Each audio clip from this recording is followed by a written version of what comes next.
is to be found a letter of recommendation from Casanova, the genial adventurer whom he got to know in Amsterdam, addressed to Saint Germain. He hurries back to his house of business. There he is informed by the clerk, "An hour ago a gentleman has been here whose appearance has astonished us all." This gentleman was neither tall nor short, his build was strikingly proportionate, everything about him had the stamp of nobility. He said in French, as it were to himself, not troubling about anyone's presence, the words, "I live in Fiedelhof, the room in which Leibniz lodged in 1713. We were about to speak, when he was already gone.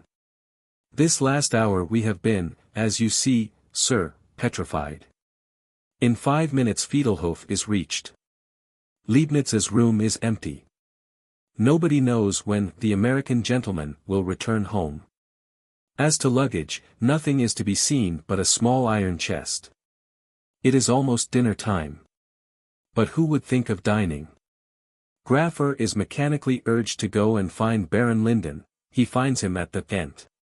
They drive to the Landstrasse, whither a certain something, an obscure presentiment, impels them to drive post-haste. The laboratory is unlocked, a simultaneous cry of astonishment escapes both, at a table is seated St. Germain, calmly reading a folio, which is a work of Paracelsus. They stand dumb at the threshold, the mysterious intruder slowly closes the book, and slowly rises. Well know the two perplexed men that this apparition can be no other in the world than the man of wonders. The description of the clerk was as a shadow against a reality. It was as if a bright splendor enveloped his whole form. Dignity and sovereignty declared themselves. The men were speechless. The count steps forward to meet them, they enter. In measured tones, without formality, but in an indescribably ringing tenor, charming the innermost soul, he says in French to Graffer, "You have a letter of introduction from Herr von Seingalt, but it is not needed. This gentleman is Baron Linden. I knew that you would both be here at this moment. You have another letter for me from Brühl. But the painter is not to be saved, his lung is gone, he will die July 8, 1805. A man who is still a child called Buonaparte will be indirectly to blame. And now, gentlemen, I know of your doings, can I be of any service to you? Speak." But speech was not possible. Linden laid a small table, took confectionery from a cupboard in the wall, placed it before him and went into the cellar. The count signs to Graffer to sit down, seats himself and says, "I knew your friend Linden would retire, he was compelled. I will serve you alone. I know you through Angelo Solomon, to whom I was able to render service in Africa.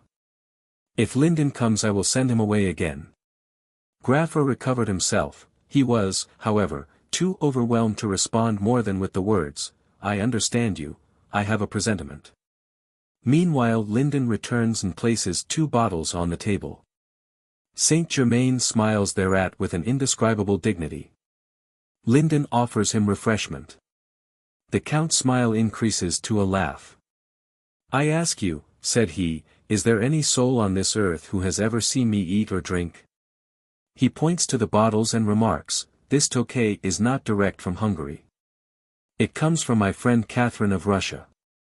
She was so well pleased with the sick man's paintings of the engagement at Modling, that she sent a cask of the same."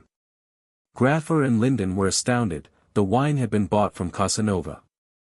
The count asked for writing materials, Linden brought them. The wonderman cuts from a sheet of paper 2/4 of the sheet, places them quite close to each other, and seizes a pen with either hand simultaneously. He writes with both, half a page, signs alike, and says, "You collect autographs, sir.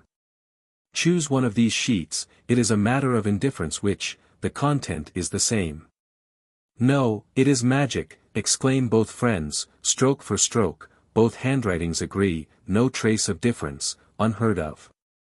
The writer smiles.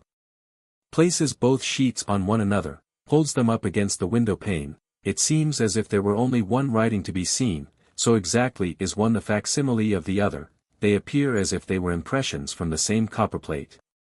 The witnesses were struck dumb. The count then said, "One of these sheets I wish delivered to Angelo as quickly as possible."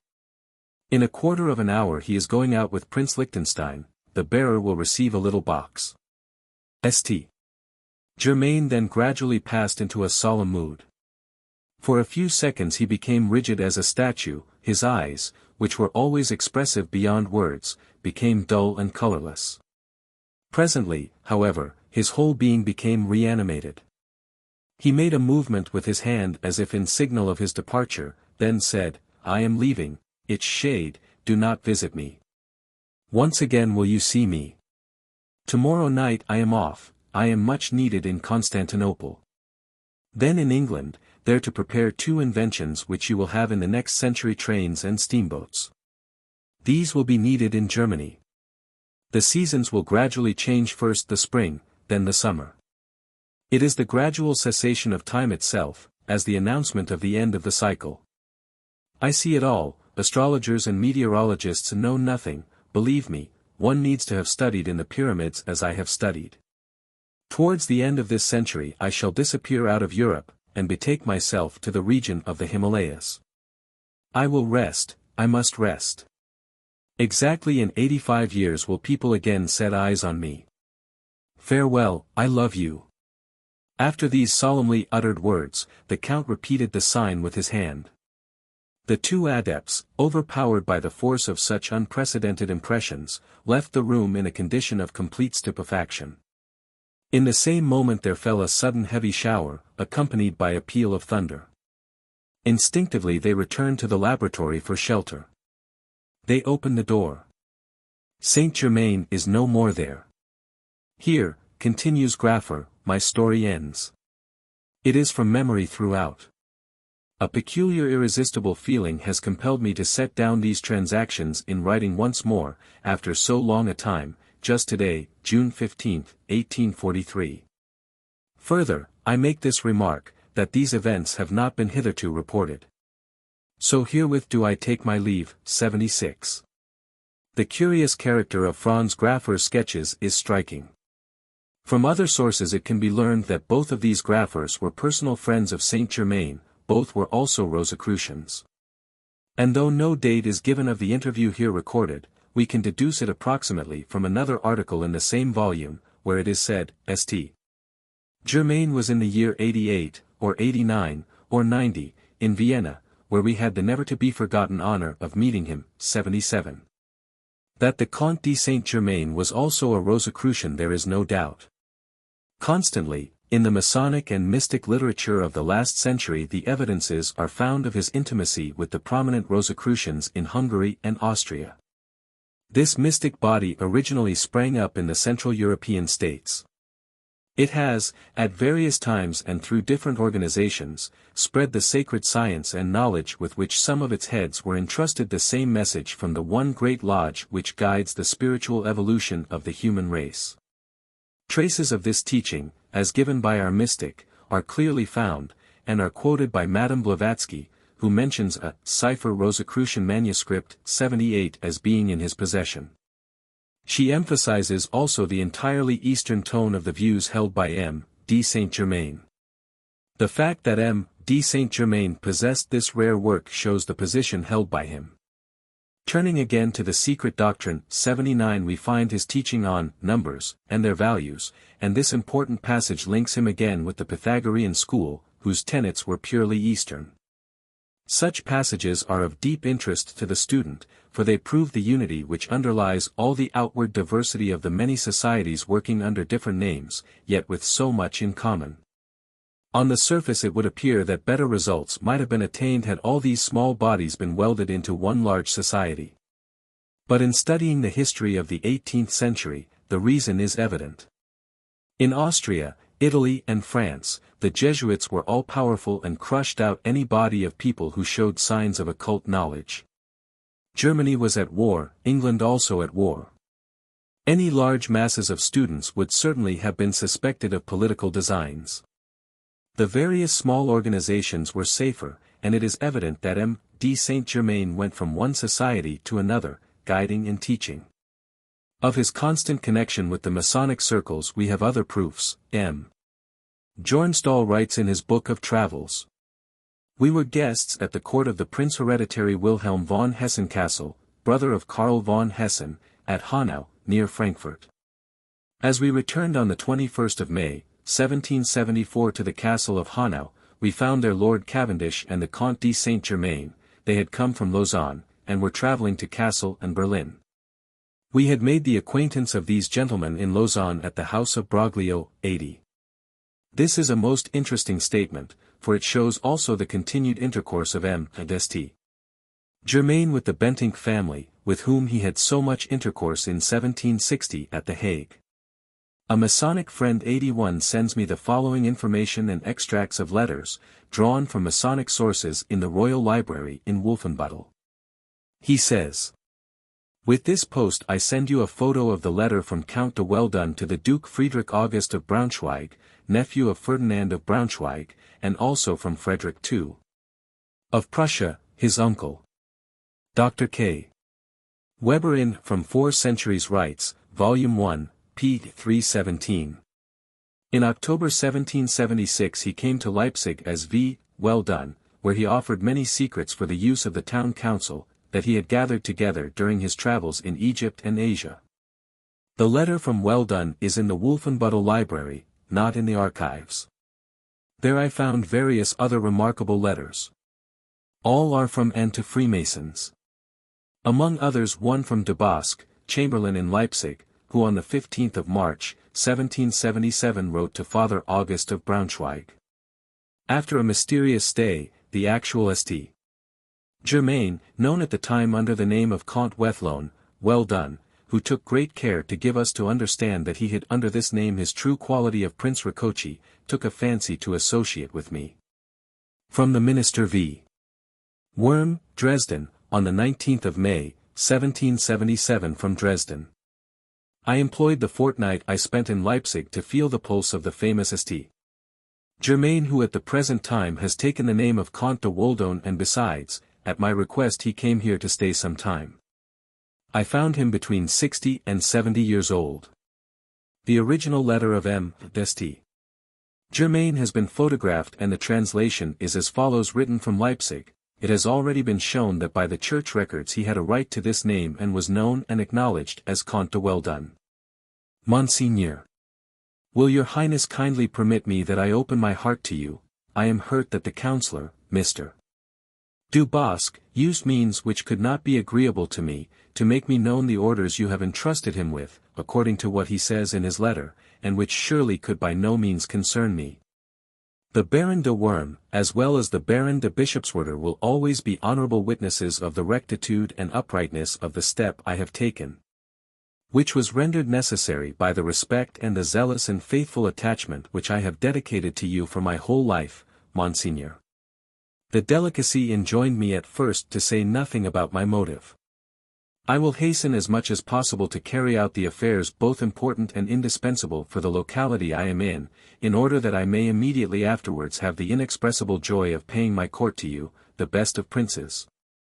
When I shall have the honour of being well known to you, Monseigneur, I expect with full certitude from your fine discernment all that justice which is due to me and which will be extremely appreciated by me, coming from your part.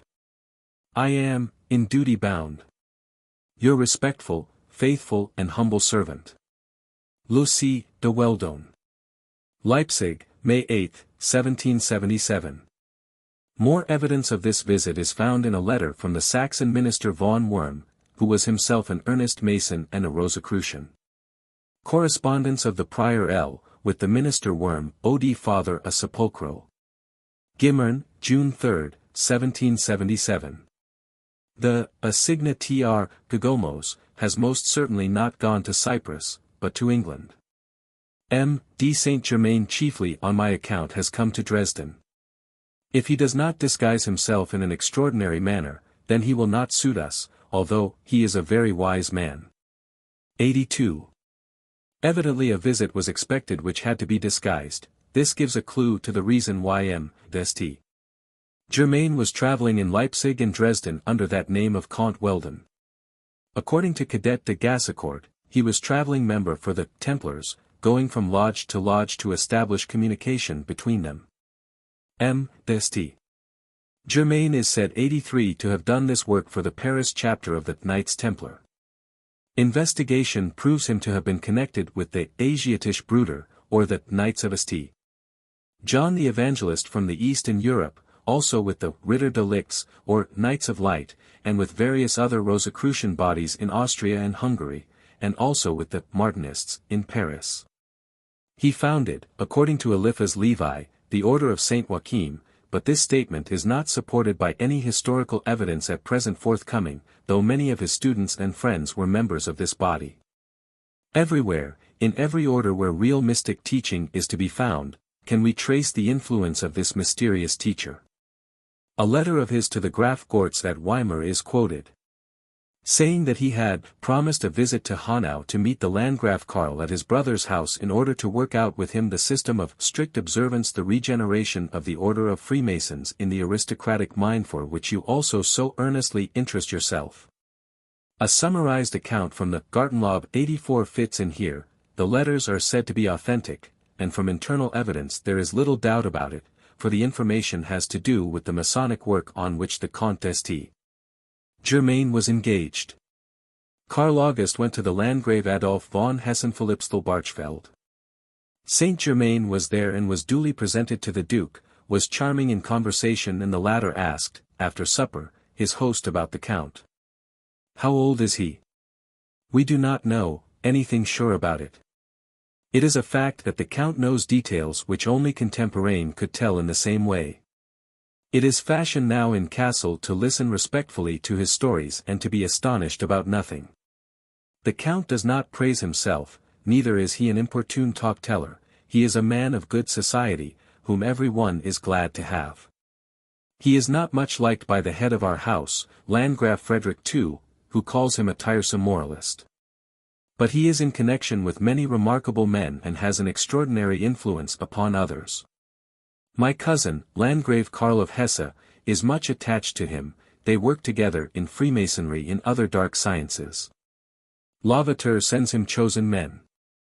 He can speak in different voices and from different distances, can copy any hand he sees once, perfectly. He is said to be in connection with spirits who obey him, he is physician and geognost and is reported to have means to lengthen life. The Duke went to Gortz, whom he knew well to be an enemy and opponent of Goethe. Therefore in this moment of excitement he took the part of the Marshal. Gortz received the rare visit in a submissive way.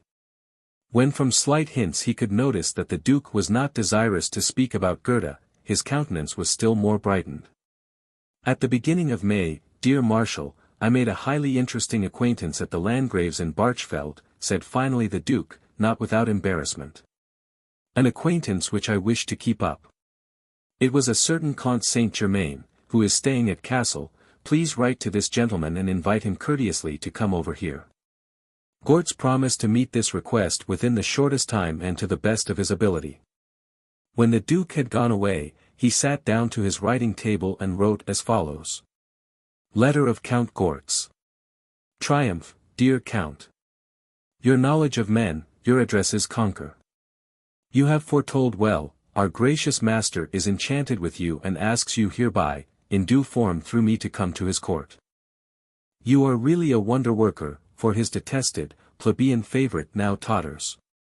A little help, one stroke of your genius and the advocate of Frankfurt, who intrudes upon us, is checkmated.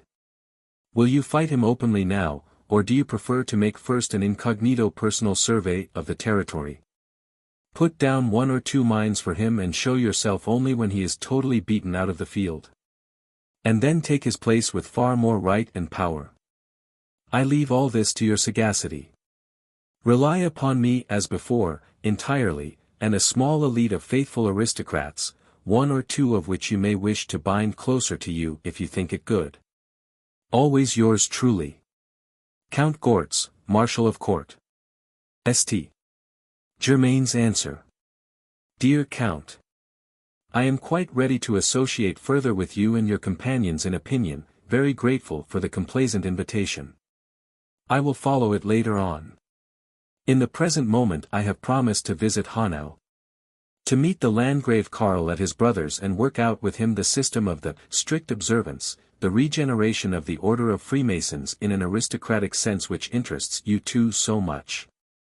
The Landgrave is to me a dear and sympathetic protector, and if not a prince regnant, his position in Schleswig attached to Danish service, is very princely. I will, by all means, before I decide quite for the Landgrave, come to Weimar, liberate you from the hated intruder, and recognize the field there. Maybe I will prefer to do incognito at first. Recommend me faithfully to your master, and promise my visit for some time to come. In the name of prudence, silence and wisdom I salute you. Yours. Street Germain. From internal evidence this is an authentic letter, for the Comte d'Este. Germain would certainly have been helping in this body, based as it was on the old Order of the Temple, which will be treated at length later on. It was, moreover, to save themselves from persecution that these members called themselves free and adopted Masons, and adopted the signs and words of Masonry. Undoubtedly the strict observance sprang from the most secret Order of the Temple, a truly occult organization in the olden time. At the suggestion of the Comte de Saint Martin and M. Willermas the name was changed because of the suspicions of the police. The new one chosen was the Beneficent Knights of the Holy City. Baron von Hund was the first Grand Master. On his death the general leadership was vested in the Grand Duke of Brunswick, an intimate friend of M. de Saint Germain. All these various organizations will be dealt with in order. At present they are merely mentioned to show the connecting link formed by M. de Saint Germain between the separate bodies, with whom M. de Saint Germain had work to do. An Austrian writer in a recent article says, in the Masonic and Rosicrucian literature one often finds hints as to the relations of Saint Germain to the secret societies of Austria.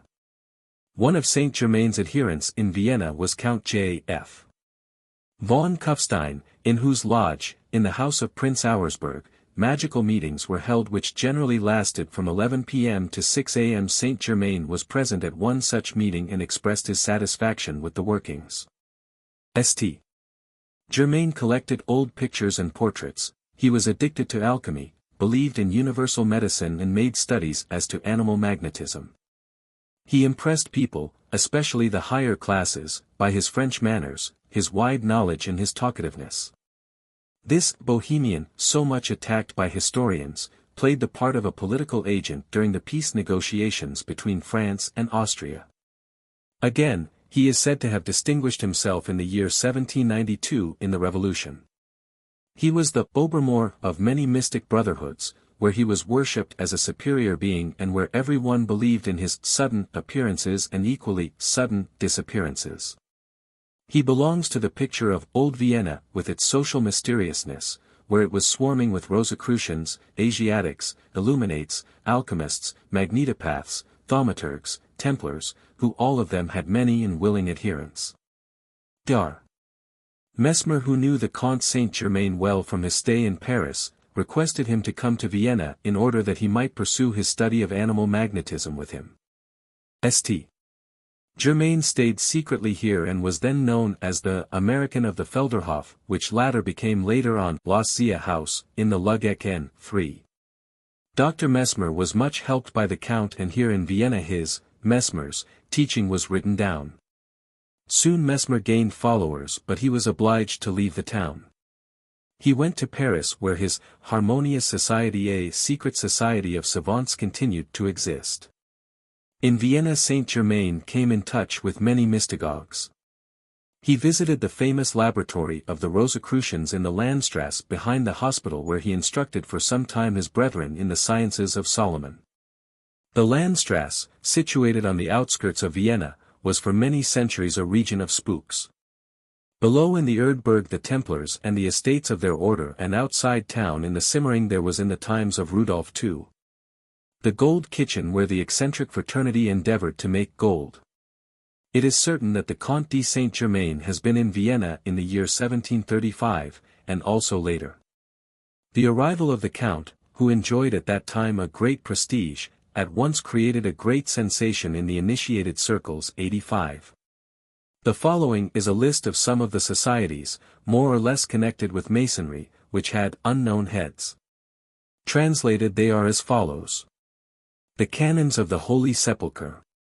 The Canons of the Holy Temple of Jerusalem. The beneficent Knights of the Holy City. The clergy of Nicosia in the island of Cyprus. 86.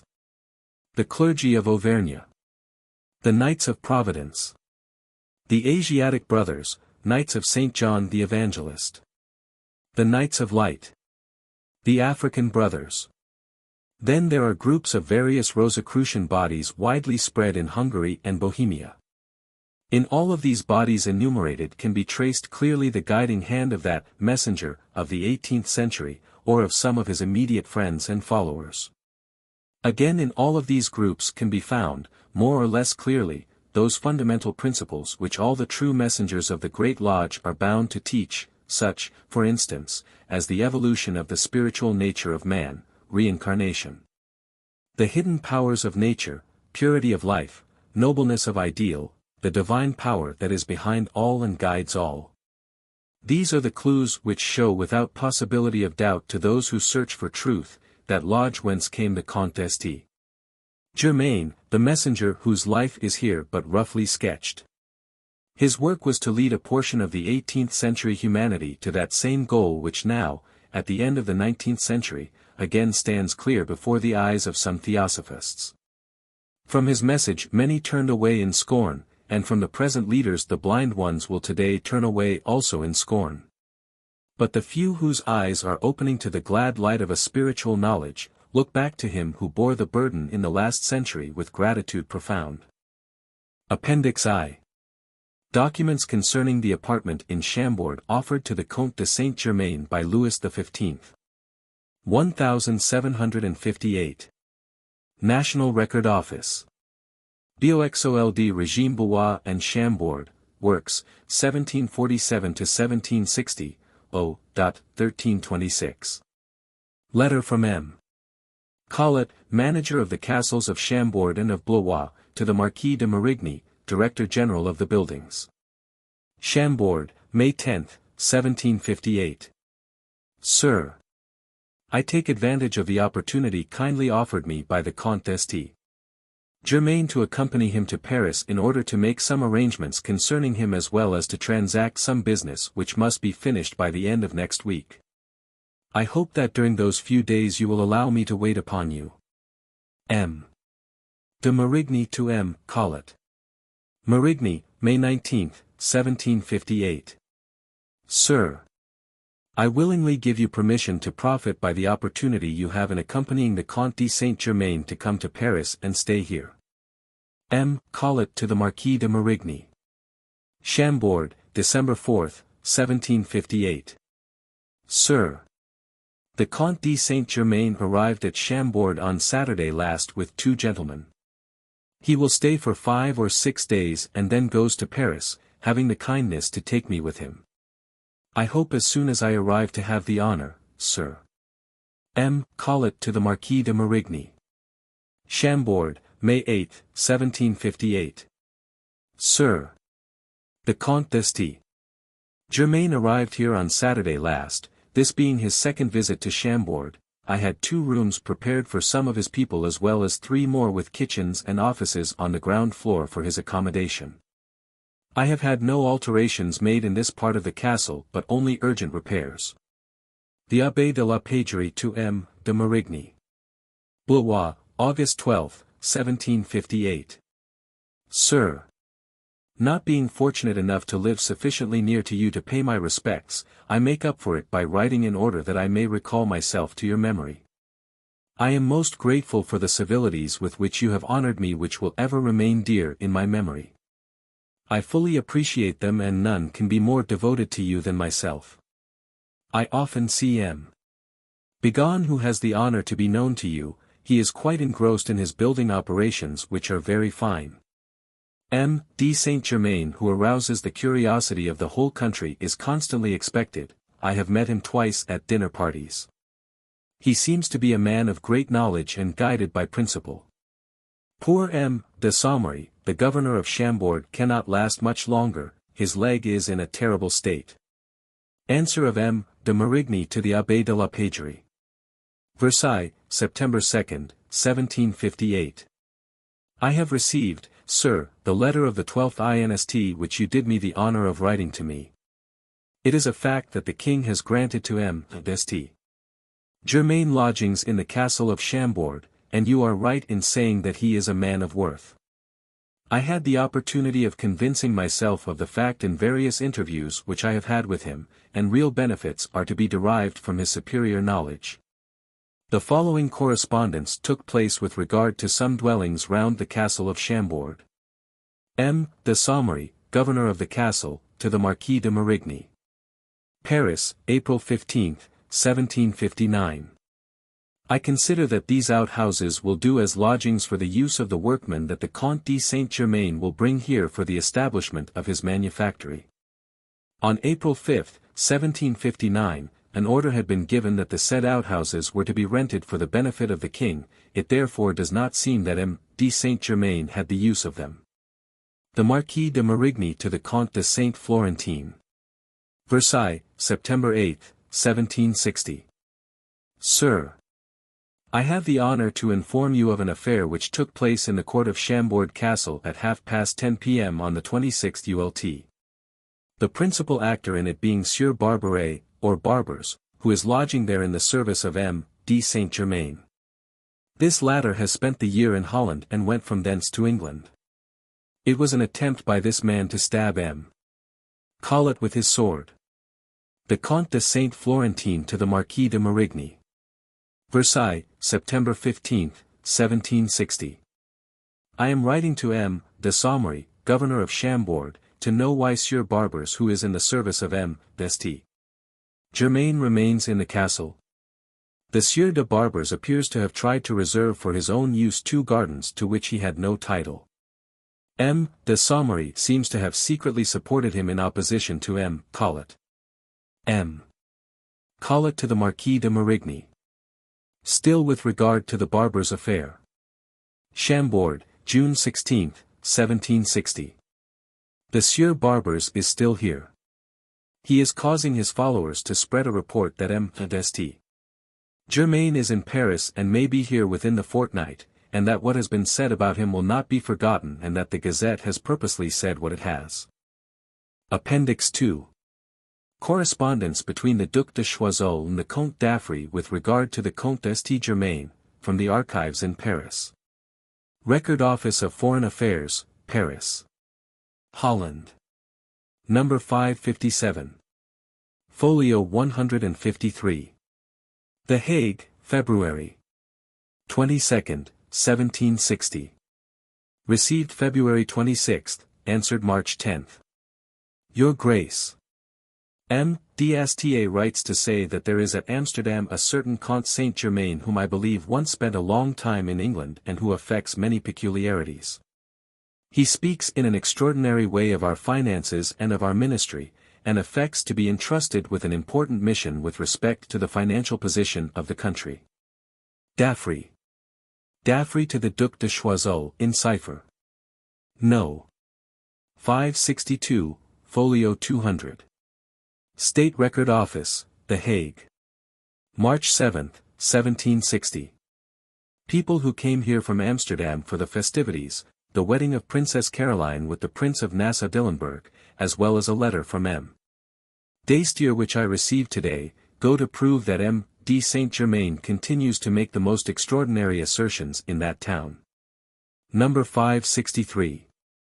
Folio 212 to 214. The Hague, March 10, 1760. M. Le Duc. M. Le Comte St. Germain came here to see me the day before yesterday. He held much the same language to me as I was told that he held in Amsterdam.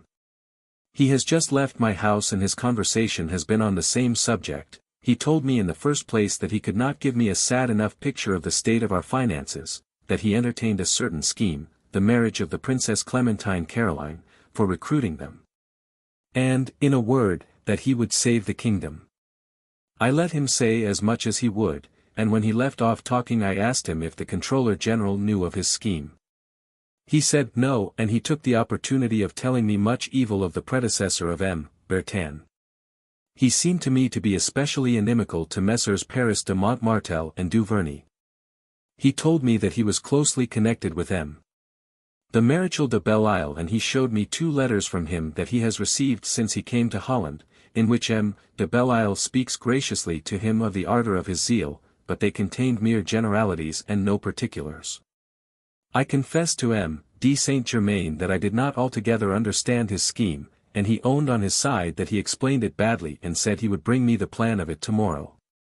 I asked him what his journey to Holland had to do with this scheme. He did not answer me very clearly to the point, but told me that his object in general was to secure the credit of the principal bankers there for us. I shall have the honour of reporting to you next Friday, M. le Duc, what M. de Saint-Germain may have said and communicated during the day, tomorrow. I do not know whether all that he gives out is founded on the most exact truth, but he certainly holds very extraordinary notions. March 11th. M. de Saint-Germain has communicated to me his scheme, which is known and even recommended by M. Bertin. I will send you a report next Friday of our conversation on this matter. D'Affry. Number 564. Folio 217. The Hague, March 14, 1760. Received March 18, answered the 20th. M. le Duc.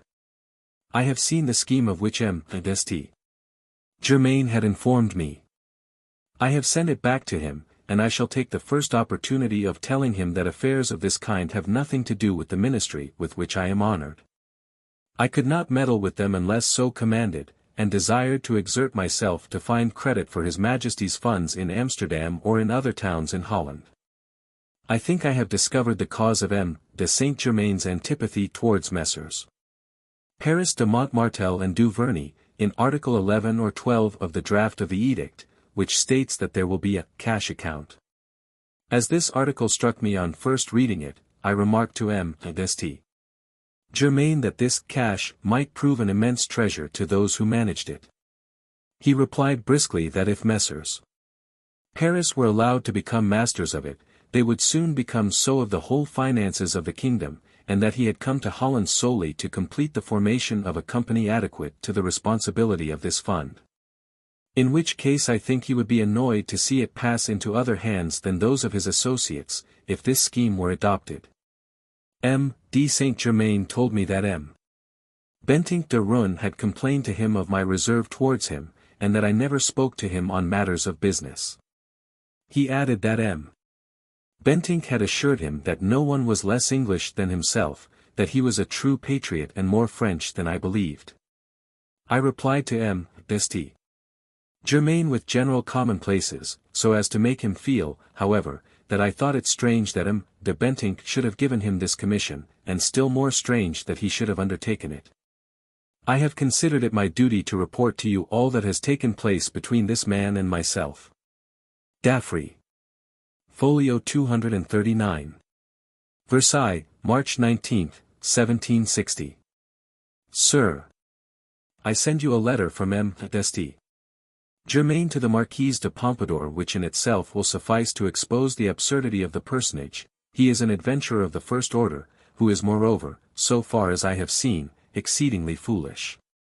I beg you immediately on receiving my letter to summon him to your house, and to tell him from me that I do not know how the King's Minister in charge of the finance department will look on his conduct with regard to this object, but that as to myself you are ordered to warn him that if I learn that far or near, in much or little, he chooses to meddle with politics, I assure him that I shall obtain an order from the King that on his return to France he shall be placed for the rest of his days in an underground dungeon. You will add that he may be quite sure that these intentions of mine concerning him are as sincere as they will surely be executed, if he give me the opportunity of keeping my word.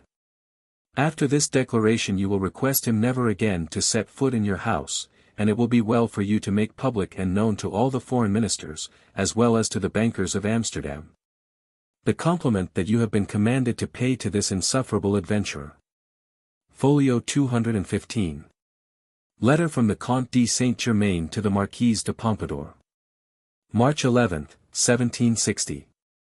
Madam, my pure and sincere affection for the welfare of your esteemed nation and for yourself, not only are unchanged in whatever part of Europe I may be, but I will not remain there without making it apparent to you in all its purity. Sincerity and strength. I am just now at The Hague, staying with M. le Comte de Bentinck, Seigneur of Rouen, with whom I am closely connected. I have been so successful that I do not think France has any friend more judicious, sincere and steadfast. Be assured of this, madam, whatever you may hear to the contrary. This gentleman is all-powerful here as well as in England, a great statesman and a perfectly honest man. He is absolutely frank with me. I have spoken to him of the charming Marquise de Pompadour from the fullness of a heart whose sentiments towards you, madam, have long been known to you and are surely worthy of the kindness of heart and the beauty of soul which have given rise to them. He was so charmed with them that he is quite enraptured. In a word, you may rely on him as on myself. I think with good reason that the king may expect great services from him, considering his power, his uprightness and sincerity.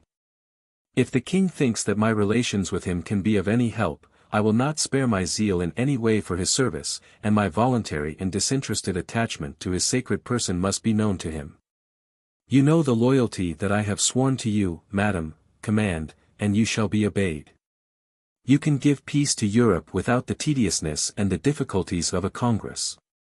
Your commands will reach me in perfect safety if you address them to the care of M. le Comte de Rouen at The Hague, or if you think better, to the care of Messrs. Thomas and Adrian Hope, with whom I reside at Amsterdam. What I have the honor of writing to you appears to me so interesting, that I should greatly reproach myself if I kept silence on it towards you, madam, from whom I have never hidden and will never hide anything. If you have not time to reply to me yourself, I entreat you to do so through some safe and trustworthy person, but do not lose a moment, I implore you, by all the affection, all the love you bear to the best and worthiest of kings. P.S. I entreat you, madam, to be so good as to interest yourself in the trial about the capture of the Ackerman, the most unjust and scandalous that has ever occurred at sea. I have an interest in it amounting to 50,000 crowns, and Messrs. Emery and Company of Dunkirk are commissioned to demand restitution of the vessel. I beg of you once more to have justice done to me by the Royal Council, to which this iniquitous case is shortly to be referred. You will kindly remember that you promised last summer not to allow injustice to be done to us. Number 567. Folio 245. The Hague, March 21, 1760. Answered 31st by M. D'Affry. M. Le Duc. The Comte Rouen de Bentinck has not only informed me through M. de Saint-Germain, but has also caused me to be told by other persons, how much he wished to be associated with me and in the most urgent way. I replied that not having had hitherto any connection with him, it appeared to me useless to begin it, that I should nevertheless be always ready to form one with persons who, as good Dutch patriots, would feel it well for their country to cultivate the friendship and goodwill of His Majesty. That I knew that he, M. de Bentinck, had always cast aside those principles, so desirable for his country and for himself, and that his conversion in this respect would require proofs lasting longer than he would care to attempt. He was informed of my reply, and was not discouraged by it. I felt bound to inform the pensionary, M. de Salingueland, and the Comte de Hampèche. They told me that M. de Bentinck only desired to approach us in order to renew his credit here and in England, where it is ever falling, and that he probably wished to be nominated one of the plenipotentiaries at the future Congress of the Republic. Folio 285. Versailles, March 31, 1760. M. Le Comte d'Affry. On the report, Mons, that I made to the King regarding the indirect steps that M. Le Comte de Bentinck has taken in order to induce you to enter into some special negotiations with him, His Majesty commands me to inform you, that his desire is, that you should confine yourself, as you have hitherto done, with respect to M. de Bentinck, within the limits of becoming courtesy. Number 573. Folio 294. The Hague, April 3, 1760. M. Le Duc. I have reason to believe that M. de Bentinck, no longer seeing M. de St. Germain coming to my house, and knowing that I have openly discredited him, is ready to disavow him, and to say that he only continues to see this adventure because he is a kind of fool who amuses him, but the Republican chiefs know that M. de Roon too well not to be aware that he would have taken advantage, and eagerly, of the proposals that the fellow has taken upon himself to make him, if they had been accepted. D'Affry. Number 576. Folio 304. The Hague, April 5, 1760. Ernst. 11th, number 207. M. Le Duc. I reply today to the letter that you did me the honor to write me on the 19th of last month concerning M. le Comte de Saint-Germain. I have not been able to do so earlier, because the indiscreet conduct, to say no more, of this adventurer seemed to me to require thorough investigation before reporting it to you, but this conduct is such that I consider it my duty to bring it to the cognizance of His Majesty. The day after the receipt of your letter, M. de Saint-Germain, who had arrived from Amsterdam, came to see me. He came with the Chevalier de Broglie and M. de Katterbach, and told me that those gentlemen were going to take him to see the Comte de Galoiken at Ryswyck, where I was also to go. I said to M. de Germain that I wished to speak to him before he left, and I told him at once the substance of what you had written to me about his scheme. He was overwhelmed by it, and I ended my conversation with him by requesting him to come to my house at 10 o'clock. The following morning. The next moment I imparted to M. de Katterbach the contents of your letter, which determined him at once not to take M. de Saint-Germain to Ryswyck. M. de Germain did not come to my house, and as I believed that what I had very clearly explained to him would be enough to make him prudent, and even to determine him to leave the country, I did not consider that I ought to urge him to come to my house again, and that it was enough to have communicated here what you had written to me, to the chief ministers of the Republic and to some foreign ministers, and to have written to M. d'Asta at Amsterdam to warn the principal bankers to be on their guard against the proposals that M. de Saint-Germain might make to them. M. d'Asta has informed me that Messrs. Thomas and Adrian Hope among others were greatly annoyed and embarrassed at having had him to stay with them, and that they would take the first possible opportunity to get rid of him. But the 2 packets that you were so good as to forward to me from M. Le Maréchal de Belleisle, appeared to me to show that this man was not keeping to the instructions I had given him, and that he might involve us in fresh difficulties. I received these letters on Tuesday. I sent to M. de Germain to come to my house on the Wednesday morning. He did not come, and the day before yesterday, Thursday, M. de Brunswick, in the presence of Messrs. Golovkin and de Ryswyck, and after having communicated to him our counter-declarations, told me he had learnt that His Majesty had been so good as to order the letters to be sent to me that M. de Germain had written to Versailles, and that I should probably soon receive others, since he knew that M. de Saint-Germain had written some very lengthy ones since I had forbidden him my house, but that he had positively refused to see him. That he had nevertheless learnt that he had seen others than himself, and that the fellow was still hatching plots here that if not accused of anything, still he was a very dangerous character in our times and place, and that a man of such effrontery might embarrass and retard a negotiation by a single step. I then thought I ought to speak, and I told Prince Louis that I was fully authorized to declare to him and to Messrs. de Golovkin and de Ryswyck that M. de Germain was a man absolutely disavowed by us, and that no trust or confidence should be placed in anything he might choose to say about our affairs or our government. I said further to M. de Brunswick that when he had an opportunity, perhaps that very day, of seeing Mr. Yorke, I begged him earnestly to make the same declaration to him for me. I also made it yesterday morning to the pensionary and the registrar.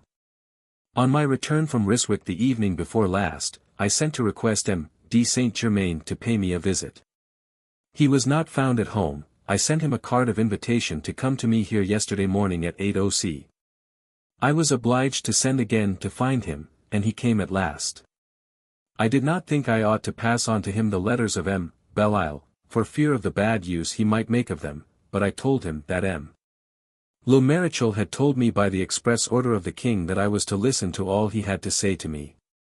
I asked him if there were overtures relating to our soldiery, and he said, no. I asked him if they concerned our navy or our finances.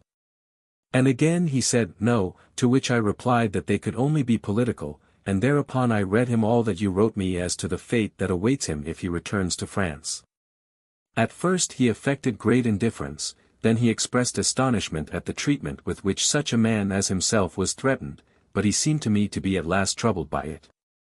Since, however, he did not appear to me resolved to abandon the schemes which his disquietude suggests, I warned him very seriously again, as we parted, that if he chose to meddle in any way whatever with His Majesty's affairs and interests, I should report it to you, and I should say publicly here, that all that he had put forward was absolutely repudiated by His Majesty and by his ministry.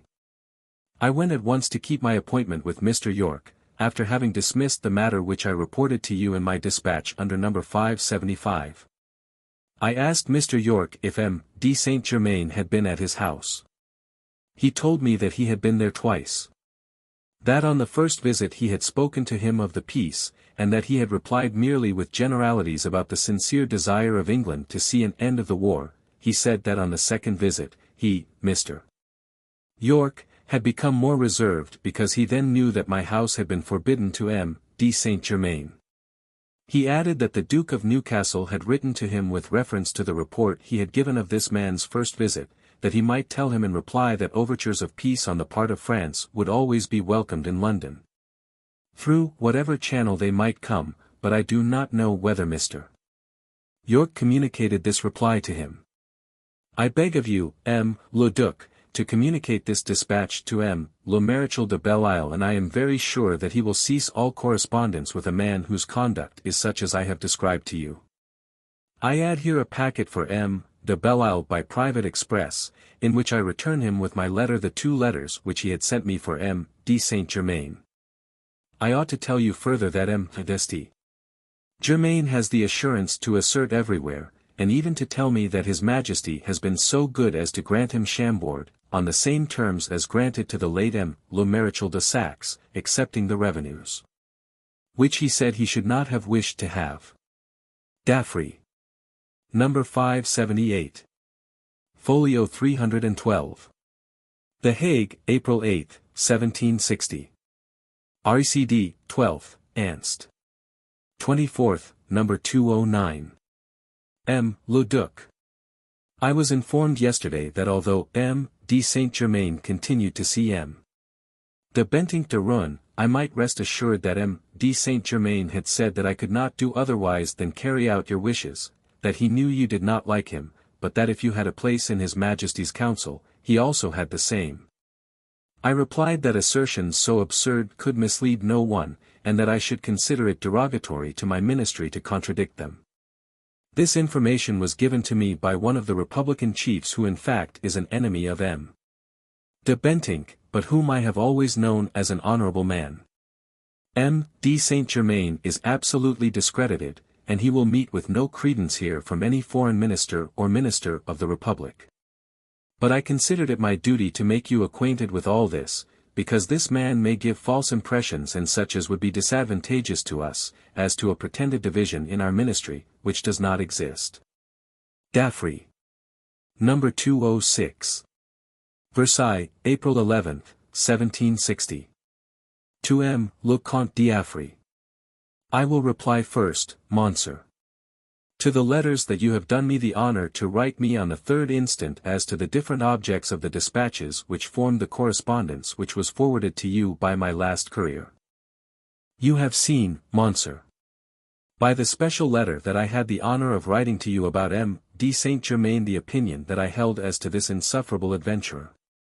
I assure you that every one of His Majesty's ministers holds the same opinion as myself, and the King has commanded me to tell you expressly not only to discredit in the most humiliating and most emphatic manner by your words and by your actions this so-called Comte d'Este Germain, among all those whom you may suspect of knowing this rascal throughout the whole dominion of the United Provinces, but His Majesty further desires that through the friendliness of the States General towards him, you may arrange that they should have this fellow arrested, so that he could be transported to France and punished in accordance with the heinousness of his offense. It is to the interest of all sovereigns and of public faith that this kind of insolence should be put down, which with no authority, chooses to meddle with the affairs of such a power as France. I think that the case in question should be regarded as at least as much privileged as those which usually demand the reclamation and extradition of a malefactor. Thus the king has reason to hope that on your statement, this M. and St. Germain will be arrested and conducted under safe escort to Lille. I confess that I have thought you very lenient towards him, and that I perhaps should not have been prudent enough to refrain from ordering him a good sound drubbing after the last conversation that you had with him. What he told you about Chambord is an imposture of the highest degree. In short, Monsieur, the king absolutely wills that this adventure shall be cried down and disgraced in the United Provinces, and that he shall if possible be punished as his attempt deserves. His Majesty has strictly charged me to desire you by his authority to give this matter your best attention. P.S.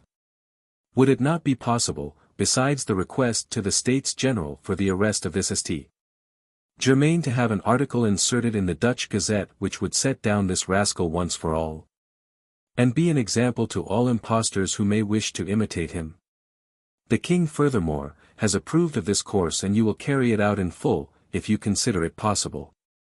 Number 581. Folio 357. The Hague, April 17, 1760. Ernst. 24th, number 2091, M. Le Comte d'Affry. M. Le Duc. I have thought it my duty to delay till today returning the express that you sent me, that I might report to you more fully the way in which I have tried to carry out the orders of His Majesty regarding the so-called Comte de Saint-Germain. Yesterday, I visited the pensionary, to whom I read all that you have done me the honor to write to me concerning this rash adventure, and I demanded from him the arrest and extradition in the name of His Majesty. He appeared embarrassed by it, but nevertheless promised me to do all that depended on him in the matter. The Duke of Brunswick told me that he could not appear in it, but that he would meet us in all that might facilitate it, and that I well knew how much he himself desired that such a fellow should be unmasked. The registrar told me that he did not doubt that this man would be given up to us, but that as M. de Bentinck is the head of the Committee of Raid, and this affair must be considered there, during the absence of the States of Holland, I feared instantly that the escape of M. de Saint-Germain would be facilitated, and what I feared has happened. I expected news of this affair yesterday morning when M. de Cauderbach came to see me. He asked me if I knew of the departure of M. de Saint-Germain. I told him I did not. He informed me that the evening before last, between 7 and 8 OC, M. de Bentinck had been to the house of this adventurer, that he had left it again before 9 OC, that then M. Pic de Zoilin had come there, that he did not stay very long, that afterwards M. de Bentinck had come again between 9 and 10, and that he had remained there until after midnight, that M. de Saint-Germain had gone to bed, and that at 5 OC. In the morning he had taken his tea, and that a lackey of M. de Bentinck's had appeared at the door with a hired carriage and four, into which this rascal stepped, but the landlord could not tell what road he had taken, nor could he say if M. de Bentinck's lackey went with him. This departure was so hasty that he left at the house of the landlord his sword and his belt and a packet of coopos, either silver or tin, and some bottle of some unknown liqueur. I controlled myself enough to conceal from M. de Cauderbach the indignation that I felt at the conduct of M. de Bentinck. I said nothing to him as to my orders about the reclamation and extradition. I simply asked if he were certain of all the particulars that he had just given me. He told me that he had them from M. de Saint-Germain's landlord himself, who was a Saxon. He suggested sending him to me. We sent for him, he came, and confirmed all that M. de Cauderbach had told me. When M. de Cauderbach had left my house, I sent to request the pensionary to let me see him. He had only returned home from a grand dinner at which he had been present at 7 OC. And he put off my visit until this morning at 9 OC. I went to him and asked him what about the affair of M. de Saint-Germain. He replied that he alone could not take the responsibility on himself, that it was quite necessary that I should present a memorial to M. de Bentinck, president of the Committee of Raid, that he thought that this tribunal would decide on the arrest of M. de Saint-Germain, but not on his extradition before being authorized so to do by the States of Holland at their approaching convocation. I replied that I should certainly not present a memorial to M. de Bentinck, and that I would tell him why.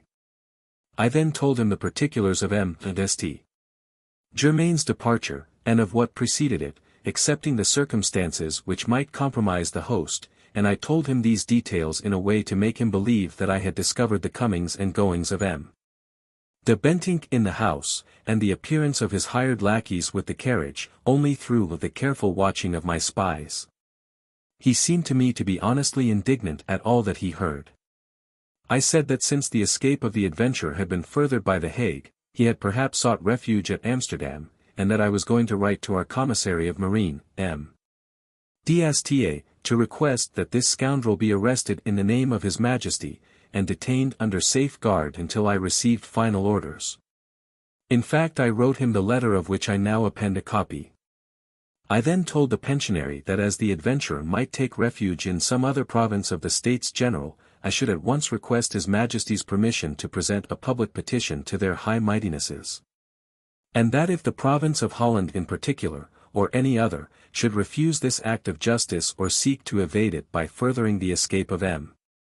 de Saint-Germain, we should know very well where to find him again, and that I felt sure, whether he were found in England or elsewhere, he would be given up to us directly peace was declared.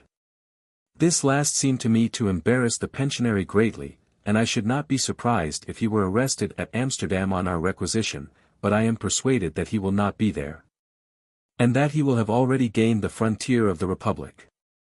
The memorial which I request your permission to present to the States General, and of which I here append the rough draft, may appear, if His Majesty approves of it, in all the gazettes, and will cast a stigma on this adventurer from which he can never recover.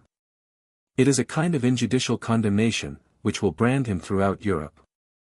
I believe the rascal to be sorely pressed for money. He has borrowed from the Jew Boaz 2,000 florins, for which he has deposited with the Jew 3 opals, real or false, in a sealed paper. The 2,000 florins should be repaid on the 25th inst, and Boaz told M. de Kauterbach yesterday that if the letter of exchange for the money did not arrive on the 25th, he should put up these opals for public sale. I shall act with regard to M.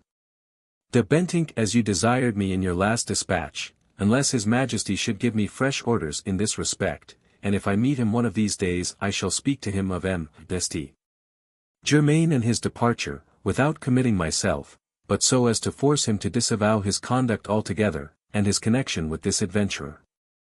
D'Affry. Folio 384. Letter from M. Le Comte d'Affry, of April 17, 1760, to M. d'Este at Amsterdam. The so-called Comte de Saint-Germain, Monsieur, whom you saw at Amsterdam and who has been sent here from thence, is an adventurer and impostor. He has had the impudence, without any authority or commission from His Majesty or his ministry, to busy himself with working and negotiating about the most important interests of His Majesty and of the kingdom. After my report of this to the king, and after the letters which he himself wrote to Versailles, His Majesty issued orders to me for the reclamation of this impudent impostor, and that I should demand his extradition, to be sent to us. As he suddenly left the Hague yesterday morning, and he may perhaps be at Amsterdam, I authorize you in this case, and command you in His Majesty's name, at once to demand from the magistracy of Amsterdam the arrest of this impostor and his detention in sure and safe custody until we have agreed on the method of transporting him to the Austrian Netherlands, to be taken thence to the first of our fortifications.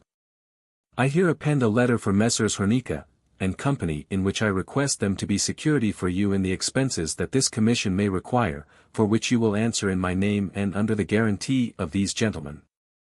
Rough draft of memorial to be presented to the States General for the exposure of the so-called Comte de Saint-Germain and to demand his arrest and extradition. High and mighty lords. An unknown person who styles himself the Comte d'Este Germain, and to whom the king, my master, graciously granted an asylum in his kingdom, has abused it. He came some time ago to Holland, and recently to the Hague, where, without authority from His Majesty or his ministry, and without any commission, this indiscreet fellow chose to announce that he was authorized to discuss the affairs of His Majesty. The king, my master, gives me express orders to make this known to your High Mightinesses, and publicly, so that no one throughout your dominions may be deceived by such an impostor. His Majesty further authorizes me to proclaim this adventurer as a man without authorization, who has taken advantage of the asylum granted him by the Prime Minister to meddle with the government of the country. With as much impropriety as ignorance, and falsely and boldly declaring that he was authorized to treat of the most essential interests of the king, my master. His Majesty does not doubt that your high mightinesses will do him the justice that he has the right to expect from your friendship and equity, and that you will give orders that the so-called Comte d'St. Germain be arrested and taken under safe escort to Antwerp, to be sent from thence to France. I hope that your high mightinesses will grant me this request without delay. Number 209. Folio 377. Versailles, April 24, 1760. To M. D'Affry. I have received, Monsieur, all the letters that you have done me the honor to write to me, and of which the last, number 582, 581, is of the 18th inst. The King approves, MSR. Of your presenting to the States General the memorial of which you have sent me the draft, concerning the so-called Comte de Saint-Germain. Number 584. RECD, 29th, answered May 1st. The Hague, April 25, 1760. M. Le Duc. It is believed that the so-called Comte de Saint-Germain is gone to England. I am even told that the fear of being arrested disturbed him so much that he did not dare to remain in the town of Helvoetsluis, and had taken refuge at once on board a packet boat, on which he remained up to the moment of his departure, without choosing to set foot on land. Others believe that he made for Utrecht, whence he must have reached Germany. The line of conduct that M. Bentinck de Roon has maintained with this adventurer is now notorious, and still further lessens his credit in all classes of the state. One of the chief Republicans has given me the translation which I hear append of a passage from the second volume of the History of the Country, which has just appeared.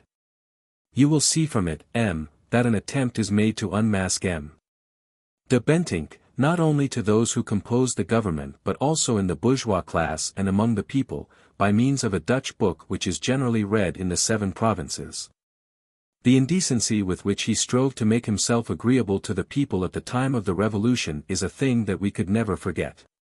D'Affry. Number 585. Folio 388. The Hague, April 27, 1760. Anst. May 10, M. D'Affry. M. Le Duc. A professor of mathematics at the University of Leiden, named Alleman, and who is the man most closely connected in this country with M. Bentinck de Roon, came to see me yesterday under the pretext of repeating the invitation that he once gave me to go and dine with him and to see the collections of machinery and of natural history of which he has the care. But he really only visited me to speak about M. de Bentinck. He began by asking me if I knew of a man named Lignières who called himself a gentleman of Franche-Comté, and who had come here accompanied by a Swiss, named Vivet, to introduce a machine for hollowing the beds of rivers and cleaning the canals. I replied that this man had been to see me, that I had asked him if, as a subject of the king, he had offered this machine to our ministry before taking it to foreigners.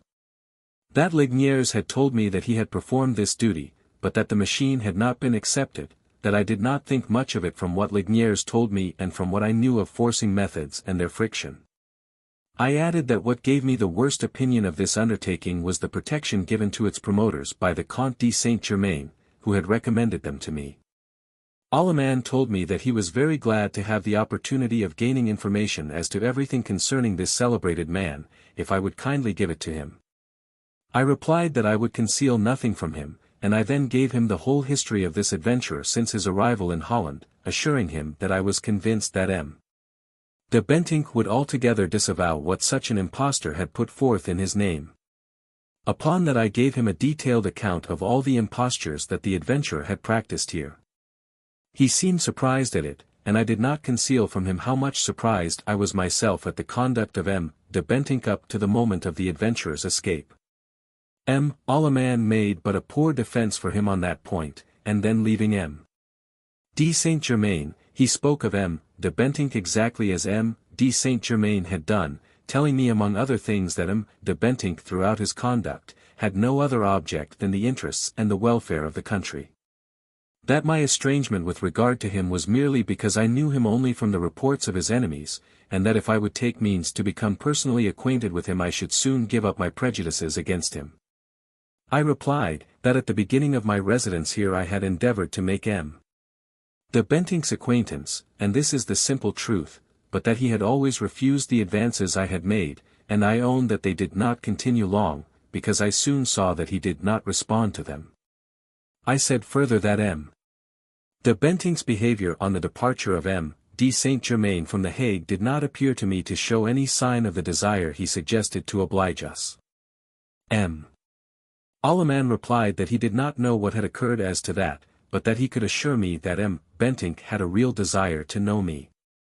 I replied coldly that he might assure him that I should always be glad to show him the courtesy due to a man of his rank and occupying one of the highest posts in the Republic. If M. de Bentinck continues the desire to approach us, I shall behave towards him outwardly as His Majesty commands me, but in such a way, that the Republicans cannot take umbrage at it and that M. de Bentinck cannot take advantage of it in any way. This new departure of his, coming from a man who has been uniformly devoted to him for the last 20 years, convinces me that the so-called Comte de Saint-Germain had really spoken in his name, since he had acted very much like Allemand. M. de Bentinck has always openly opposed us, and with so much bitterness that it is impossible to believe that the wish to oblige us should make him renounce his principles in order to further our interests. And I am strongly of opinion that all he is doing to approach us is merely owing to his great desire and need to maintain and increase his credit here. He must feel that the surest way of raising it would be to get into close relations with the principal foreign ministers, who may be charged with endeavoring to promote peace. And I think that on the contrary it is most essential that instructions should be issued here that M. de Bentinck should never have any trust placed in him by us. I even consider it necessary in the last place, that M. Grimaldi should be informed of the conduct of M. de Bentinck and of the report that I have given of it to you, before he leaves Paris to come here. D'Affry. Number 586. Folio 399. The Hague, April 29, 1760. RCD, May 3 RD, Anst. May 10, number 212, M. D'Affry. The westerly winds detained the English mail boat at Helvoet till the 10th, easterly and northeasterly winds followed, so that the last letters received from London are of the 21st. We shall be unable to receive news from England until these latter winds have ceased. I have received the letters that you did me the honor to write to me the 24th of this month. I shall have the honor of replying to them by Friday next. I will take the opportunity of presenting to the States General the memorial concerning the so-called Comte de Saint-Germain. D'Affry. Here ends the first volume for 1760. Number 221. Folio 3. Here begins the second volume August. The Duc de Choiseul to M. D'Affry. Versailles, May 1, 1760. I have received, Monsieur, the letters that you did me the honor to write to me on the 21st, 22nd, and 25th of last month. I doubt the so-called Comte d'Est. Germain having gone to England. He is too well known there to have any hope of taking people in. Number 587. Folio 5. The Hague, May 2, 1760. Anst. 10th, number 202, M. Le Cte. D'Affry. M. Le Duc. I now reply to the two letters with which you have honored me, of the 24th of last month, under numbers 207 and 209. Yesterday morning I carried out His Majesty's orders in delivering to the President of the week the memorial of which I here append copy. This memorial has been taken ad referendum by all the provinces, under the pretext that M. d'Est. Germain being no longer here, it was enough that each province should be informed of His Majesty's demand, in case this adventurer should reappear in any of the provinces. It seems to me that this is really sufficient, as this fellow is no longer here, and as the publication of my memorial in the gazettes discredits him everywhere, and forever. Wherefore I shall let the matter drop, if His Majesty sends me no fresh orders on the subject. The wind has varied since the day before yesterday, but it has returned to the point of the northeast, so that we have still no news from England. D'Affry. Folio 8. Memorial presented by M. D'Affry to the States General in order to unmask the so-called Comte de Saint-Germain, and to reclaim him in the name of the King. An unknown person who goes by the name of the Comte d'Est. Germain, and to whom the King, my master, has generously given shelter in his kingdom, has abused this favor. He came some time ago to Holland, and recently to The Hague, where, without authority from His Majesty or his ministry, and without any commission, the impudent fellow took it into his head to announce that he was authorized to negotiate in the affairs of His Majesty. The King, my master, expressly commands me to make this known to your high mightinesses, and publicly, so that no one throughout your dominions may be taken in by this impostor.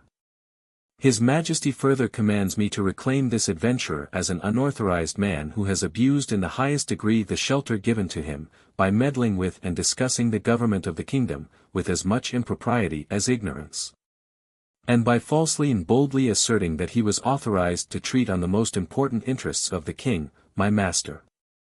His Majesty does not doubt that your high mightinesses will administer the justice that he has a right to expect from your friendship and equity, and that you will give orders for the arrest of the so-called Comte d'Est.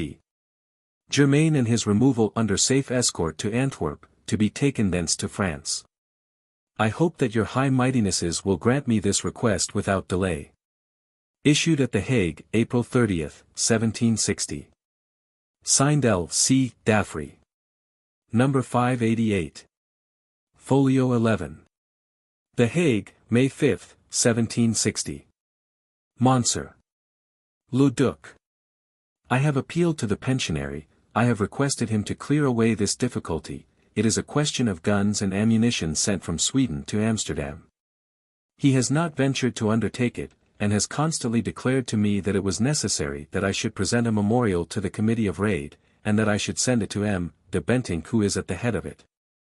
The registrar told me the same thing, and I had gone to the latter minister in order to know what had happened relative to the memorial that I had presented against the so-called Comte de Saint-Germain.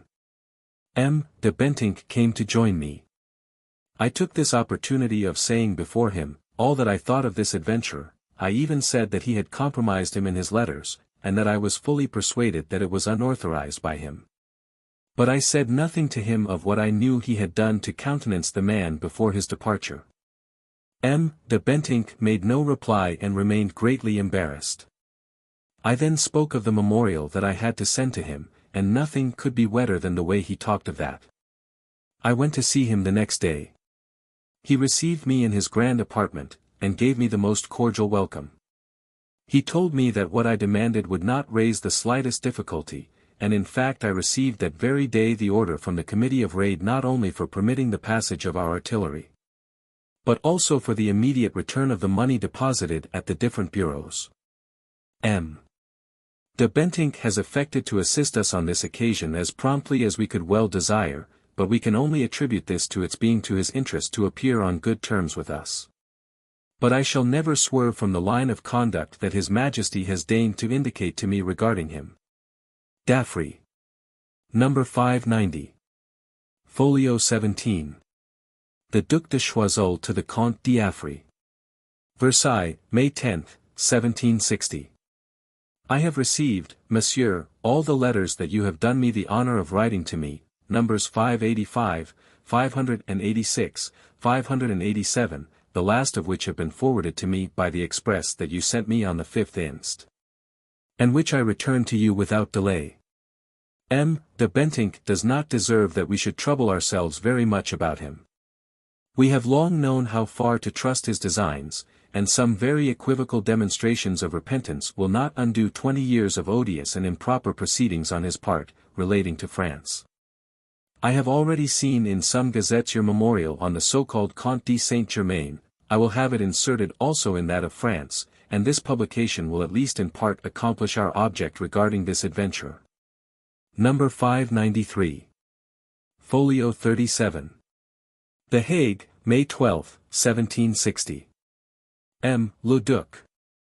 M. de Galitzin also informs me that the so-called Comte d'Este Germain, on reaching England, found a state messenger who prohibited him going further, and who had orders to re-embark him on the first vessel that sailed. He has probably returned to Helvoet, but it is clear that he would not have lost a moment in leaving the territory of the Republic. I will however speak to the pensionary about it this very day. M.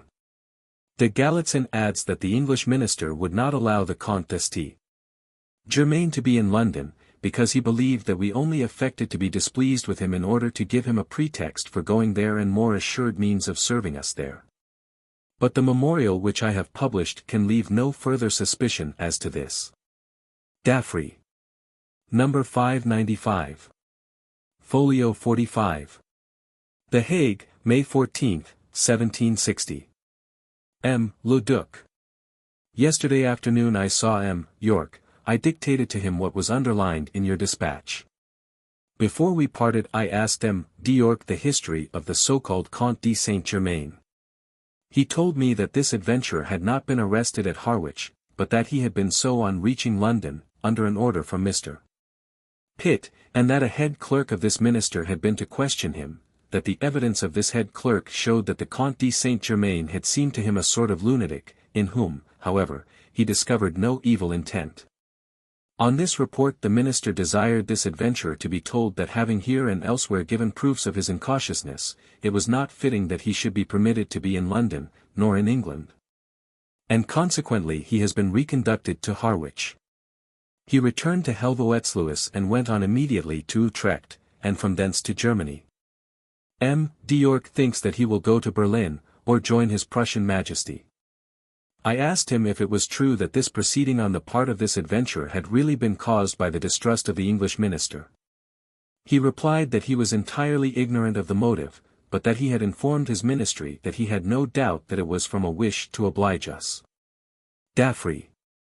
Folio 142. The Hague, June 27, 1761. M. Le Duc. A man who calls himself a gentleman of Franche Comte who bears the name of Liniers, and who seems formerly to have called himself Montigny, came here some years ago, about the same time as the so-called Comte d'Este Germain. They had formed a society, in which, however, Saint-Germain did not appear publicly, for the construction of hydraulic machines suitable for cleansing ports, canals and rivers. They had issued shares in order to provide funds for this undertaking. During this time Liniers came to tell me that he had offered the machinery to our ministry, but that M. de Bellador, who had examined it, had told him that it could be accepted only by commissioners nominated by our Academy of Sciences. That he, Liniers, not being able to entrust his secret to so many persons, had decided to come here to offer his machine, with the certainty of thus being able to preserve his secret intact. I thought it my duty to put some questions to him, in order to see if this machine could really be of much use to us in the clearing of our ports or of our rivers. But his replies were so uncertain and showed so little capacity that I found he did not know even the first principles of mechanics. He undertook and carried out the construction of this machine in the town of Woerburg, near here, and he invited me some months ago, to go there to see it tested, which did not prove successful. Here follows a description of the machine. There is a second one which has succeeded better. It is a pump which has much less friction than ordinary pumps, but I believe it is the same as that which has been used at Besançon for several years. M. de Liniers, convinced that these machines are of great use, has begged me to allow him the honor of writing to you about them and of sending you the papers which he sent me on the subject, and which I here append. You will find in them a request to the king, a scheme of privilege, a memorial of observation concerning these inventions, a translation of an extract from the resolutions of the States of Holland respecting these machines, and lastly an account of the products of the machine of, in order to compare them with the results of M. de Liniers' new machine. But this last paper contains nothing but a calculation, which is absolutely false on consideration and after the experiment which I witnessed and which has not been verified since. M. de Liniers is settled at Vienne, and if you think it worth while to send any answer to what I have the honor of telling you, I will communicate it to him as soon as your reply reaches me. D'Affry. Number 793. Folio 299. The Hague, March 23, 1762. The Comte d'Affry to the Duc de Choiseul. No cipher. Monsieur. The so-called Comte d'Este. Germain, who came here 2 years ago, who gave out that he was entrusted with full powers to negotiate a treaty between us and England, and with regard to whom I received orders to reclaim him as an impostor, has since then strayed into the provinces of the Republic and their environs, under borrowed names, and carefully concealing himself. But within the last few days I have learnt that under the name of an Amsterdam merchant, named Noblet, he has purchased an estate in Gelders, called Heuberg, which was sold by M. Le Comte de Weldon, and on which, however, he has not yet paid more than about 30,000 francs in French money. I have thought it my duty to inform you of this fact, and to ask you if it is His Majesty's wish that I should take proceedings against this man by a fresh memorial to the States General against him. Or if His Majesty considers that I had better let him alone, since the principal object of my actions has been gained by discrediting him in such wise that he has not ventured to show himself since. And he is reduced to trying to make dupes of people with his chemical secrets to gain a living. D'Affry. Number 311. Folio 327. Versailles, April 10, 1762. The Duc de Choiseul to M. d'Affry. No cipher. We have punished the so-called Comte d'Este. Germain for the insolence and imposture of his attempt, and we must leave to this adventurer the task of completing the general discredit into which we have plunged him. Number 506. Folio 54. The Minister of Foreign Affairs to M. d'Affry. No. 245, Versailles, January 25, 1761. The article you noticed in the Brussels Gazette of the 12th practically does for the Count of Este. Germain, or the adventurer who bears his name, and it is a blunder on the part of the manager of the paper in the absence of the editor who is at the moment in Paris. What especially struck me was the fact that the editor of the Gazette has been correctly informed as to the message you received from the Maréchal de Belleisle with regard to the Comte de Saint-Germain. Appendix 3. From the papers of Sieur Bentinck van Rooyen, in the archives of the Palace of H.M., the Queen of Holland, translated from the Dutch. Sunday, March 9, 1760. He, Saint-Germain, told me that there would be no obstacles on the part of England to the peace, that the obstacles would come from France. That the King of France and Madame de Pompadour, the whole court as well as the whole of the country, were passionately longing for peace, that one Mars alone prevented it, viz. The Duc de Choiseul, won over as he was by the court of Vienna, the Queen of Hungary, that all the confusion and misfortunes in Europe were due to the Treaty of Versailles in 1756. In which there was a secret clause giving the Flanders to the Infante, in exchange for Silesia, which latter had to be subdued, given up, and made over to the Queen of Hungary. There was but one way to get out of it, and that was by concluding peace between England and France. That the usual methods of preliminaries, congresses, and conferences would mean spinning out things indefinitely and would cause war again, the mere idea of which makes one shudder. He was of opinion that if only some possible propositions were brought forward, or if only some honest men in whom people could put faith would intervene, peace would be made, it being as necessary to England as it was to France.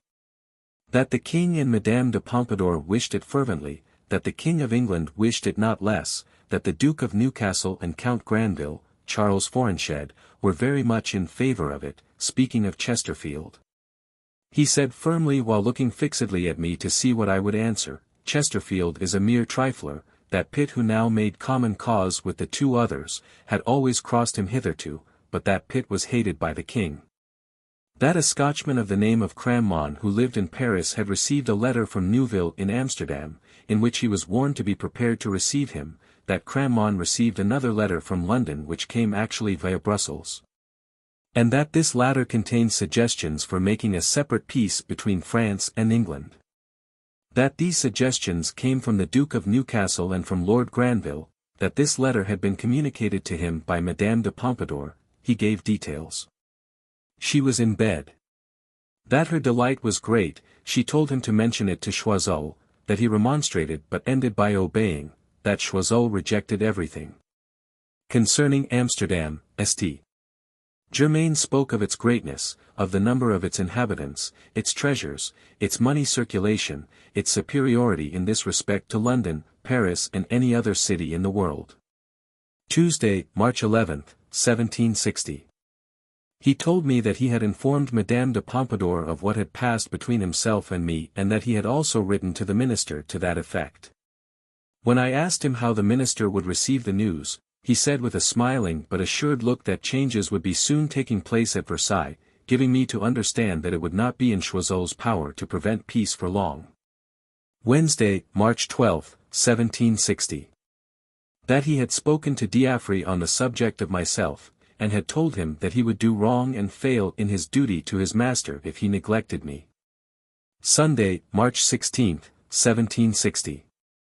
The whole of the conversation was so varied and so full of extraordinary anecdotes, together with the singularity of the man himself and other circumstances, which I, however, knew already more particularly from York and D'Affry, dealing with his relations with the king and Madame de Pompadour, that it occurred to me to take advantage of it in order to fathom the depths of this business, and thus forestall the false information of various people engaged in it who are only thinking of their own interests, put right the wrong impressions which are rife as to the policy of this country, and insinuate myself into an affair which it is most important that I should understand clearly, despite the inclination which is shown to exclude me from it. In pursuance of this plan I egged him on by my queries to which he replied promptly and clearly. He speaks like a mere rattle-pate, although I would not venture to say that he is one.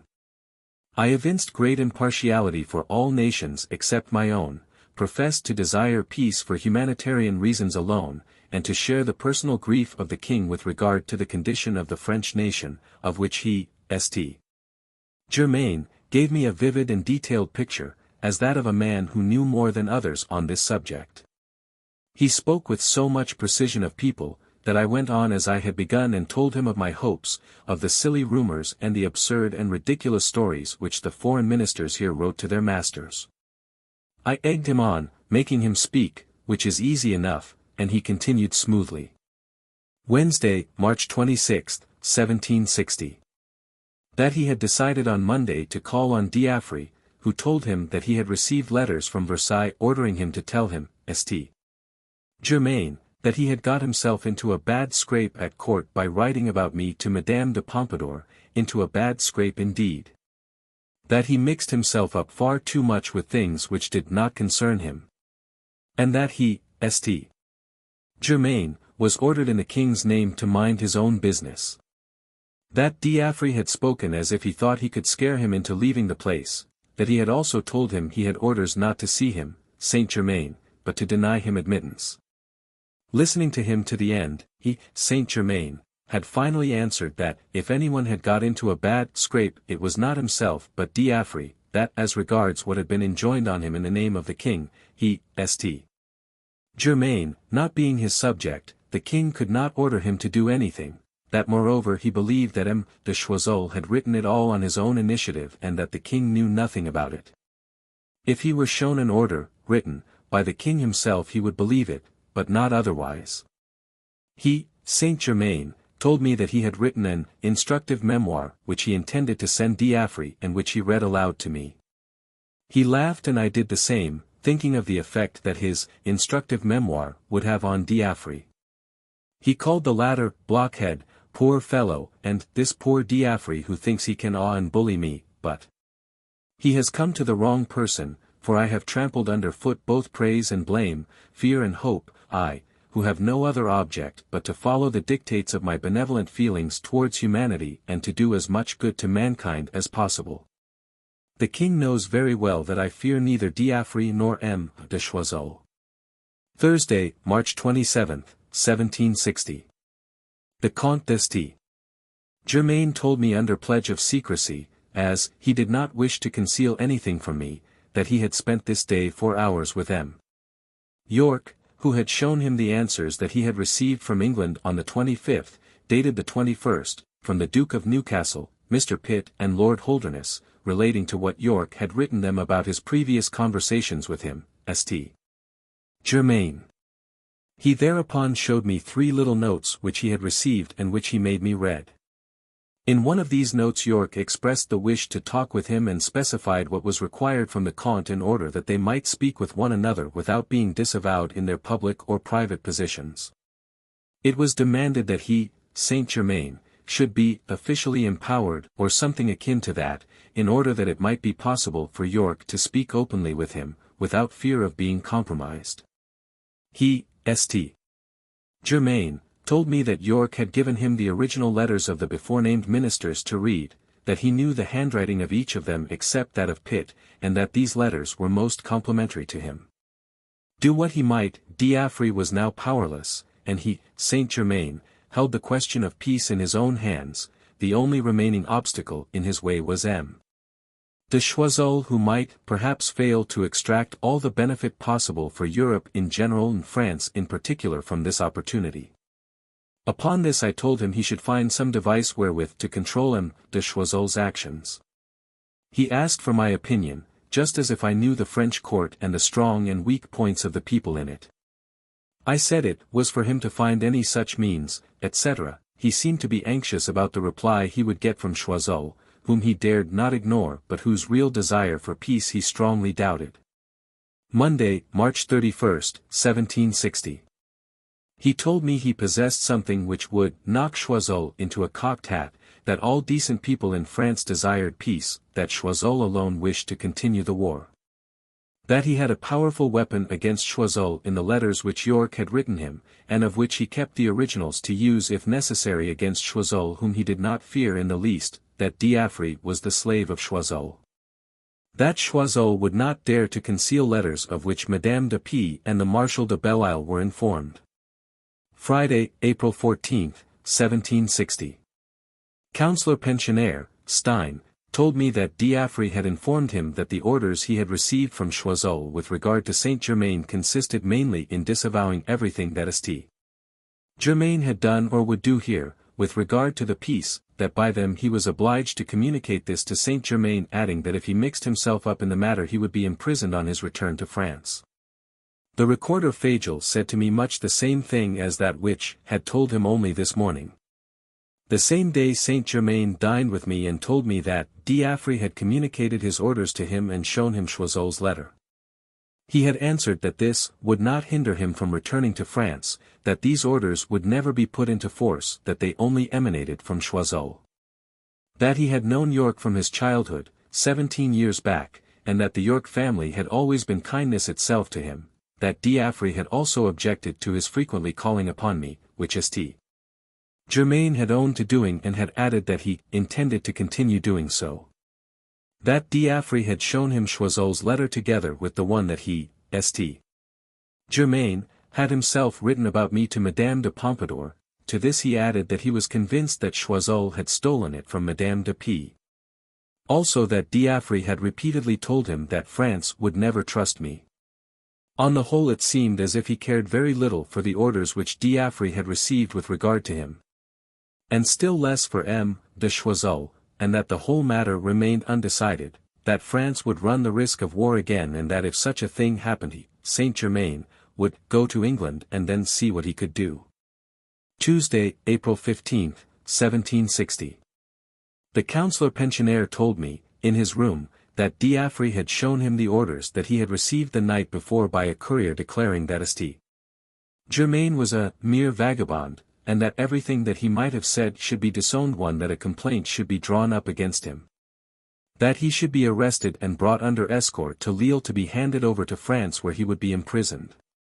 I told him my view, which was that Saint Germain had come to this country like other strangers, trusting in the protection of the law and counting on his safety as one of the public.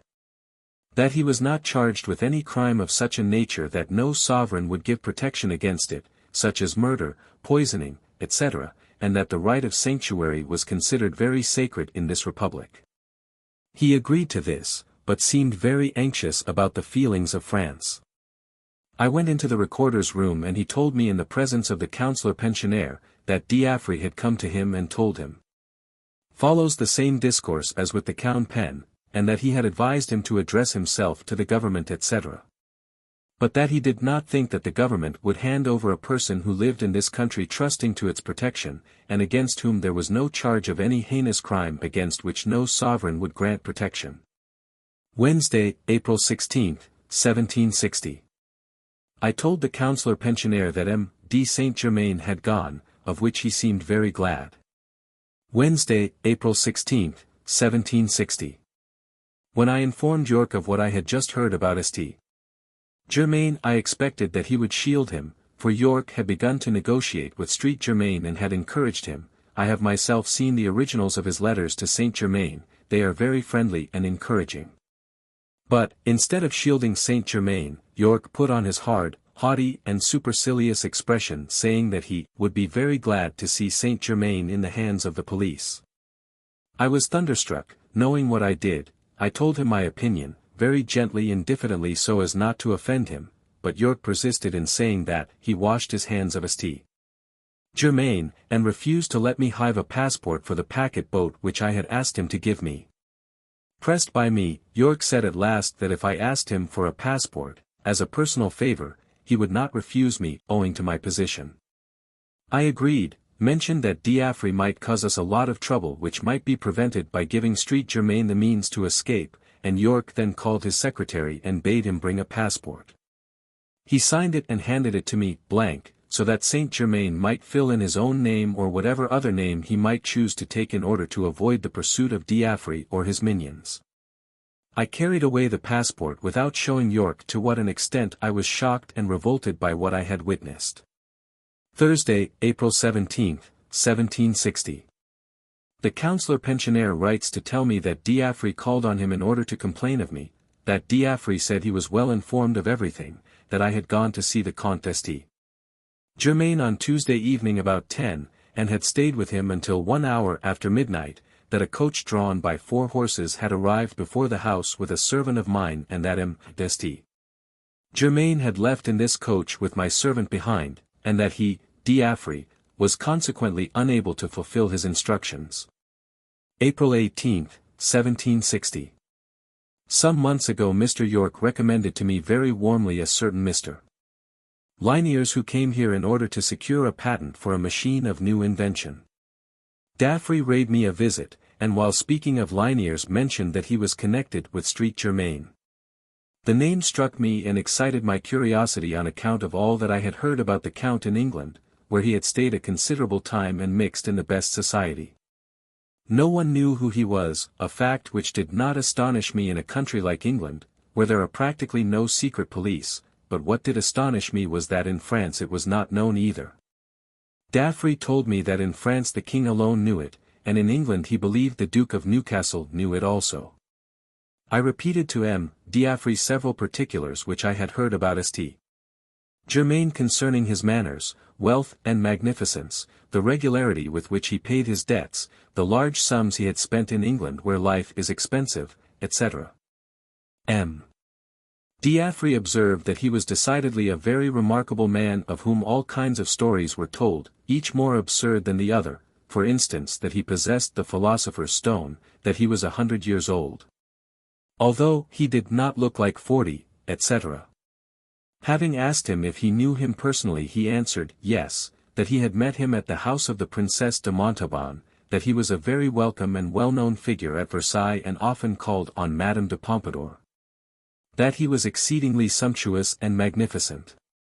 And amongst other things gave me particulars of his munificence with regard to paintings, jewels and curios. He told me still more which I do not remember, nor do I remember all the questions I put him.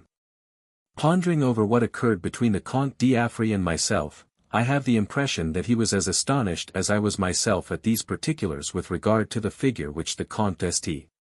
Germain had cut in England and in France being discussed without a single imputation being made against him. I will mention this in the course of conversation with York.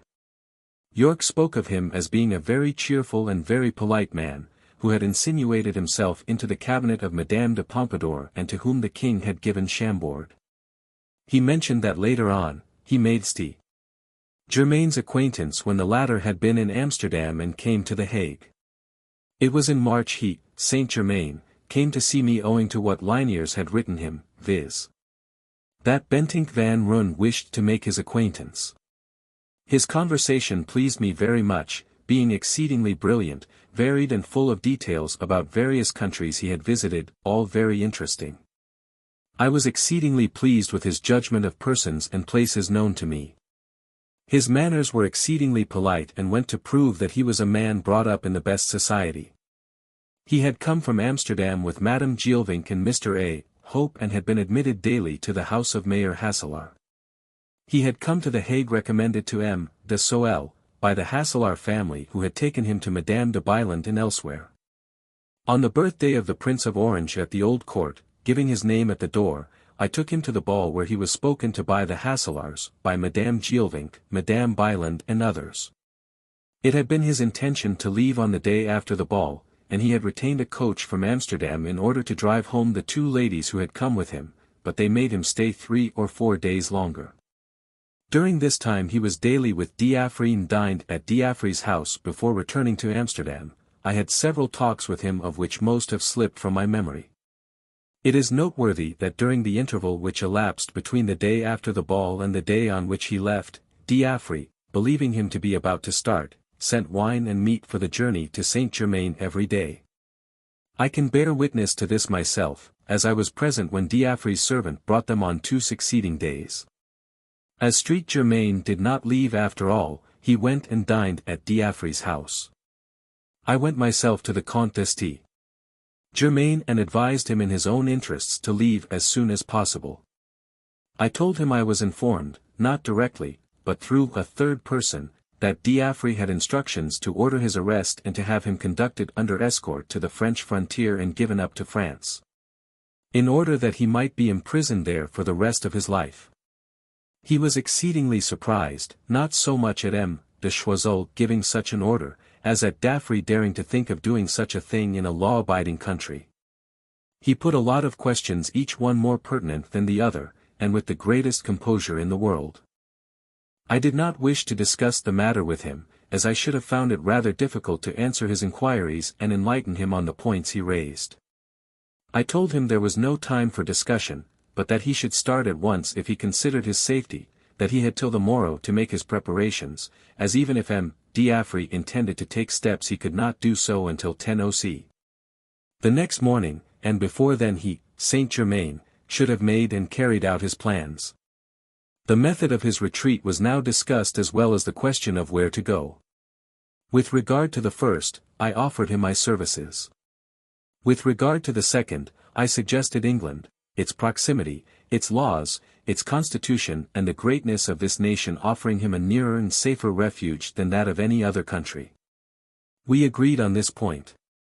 I said that I would procure him a passport from Mr. York, as without it he could not embark on the packet boat.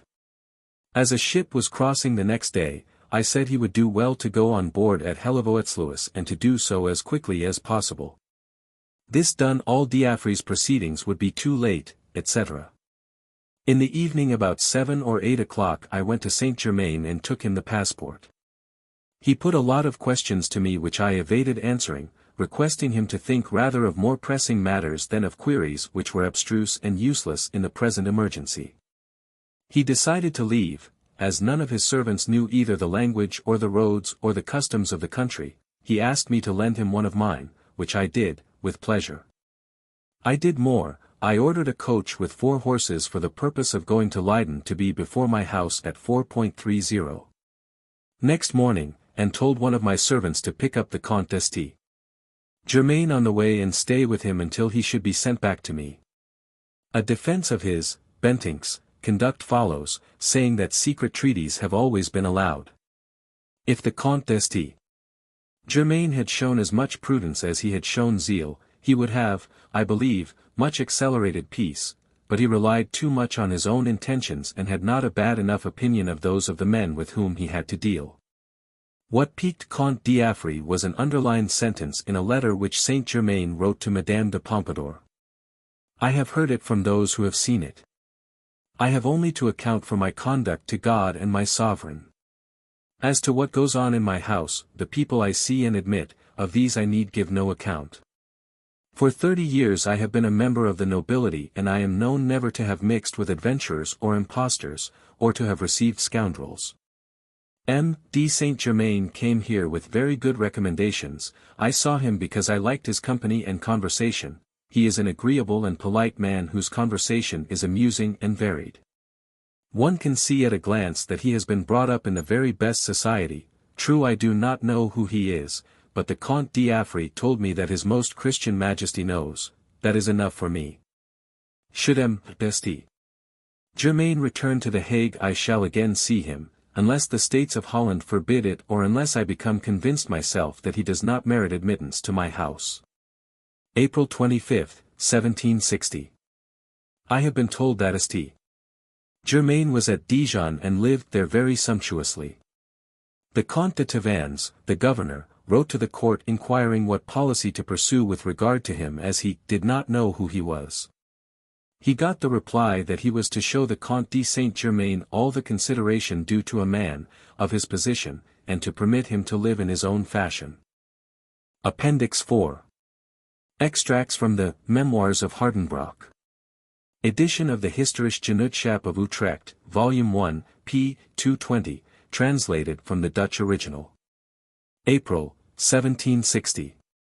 I have been told that Run, Bentinck, had despicable relations with the English, amongst whom there was a certain paymaster named Nugent, although the Comte de Saint Germain, who is away at present, considered him well disposed towards France. May, 1760. Doublet told me the following, declaring he had heard it from Hompesch. That Run had several secret interviews with the so-called Comte de Saint Germain, after which the Comte d'St. Germain called on the French ambassador, telling him that Run was not as friendly disposed towards England as was believed, that he, St. Germain, had written to France to this effect, and that this being so, such an influential man should be made use of.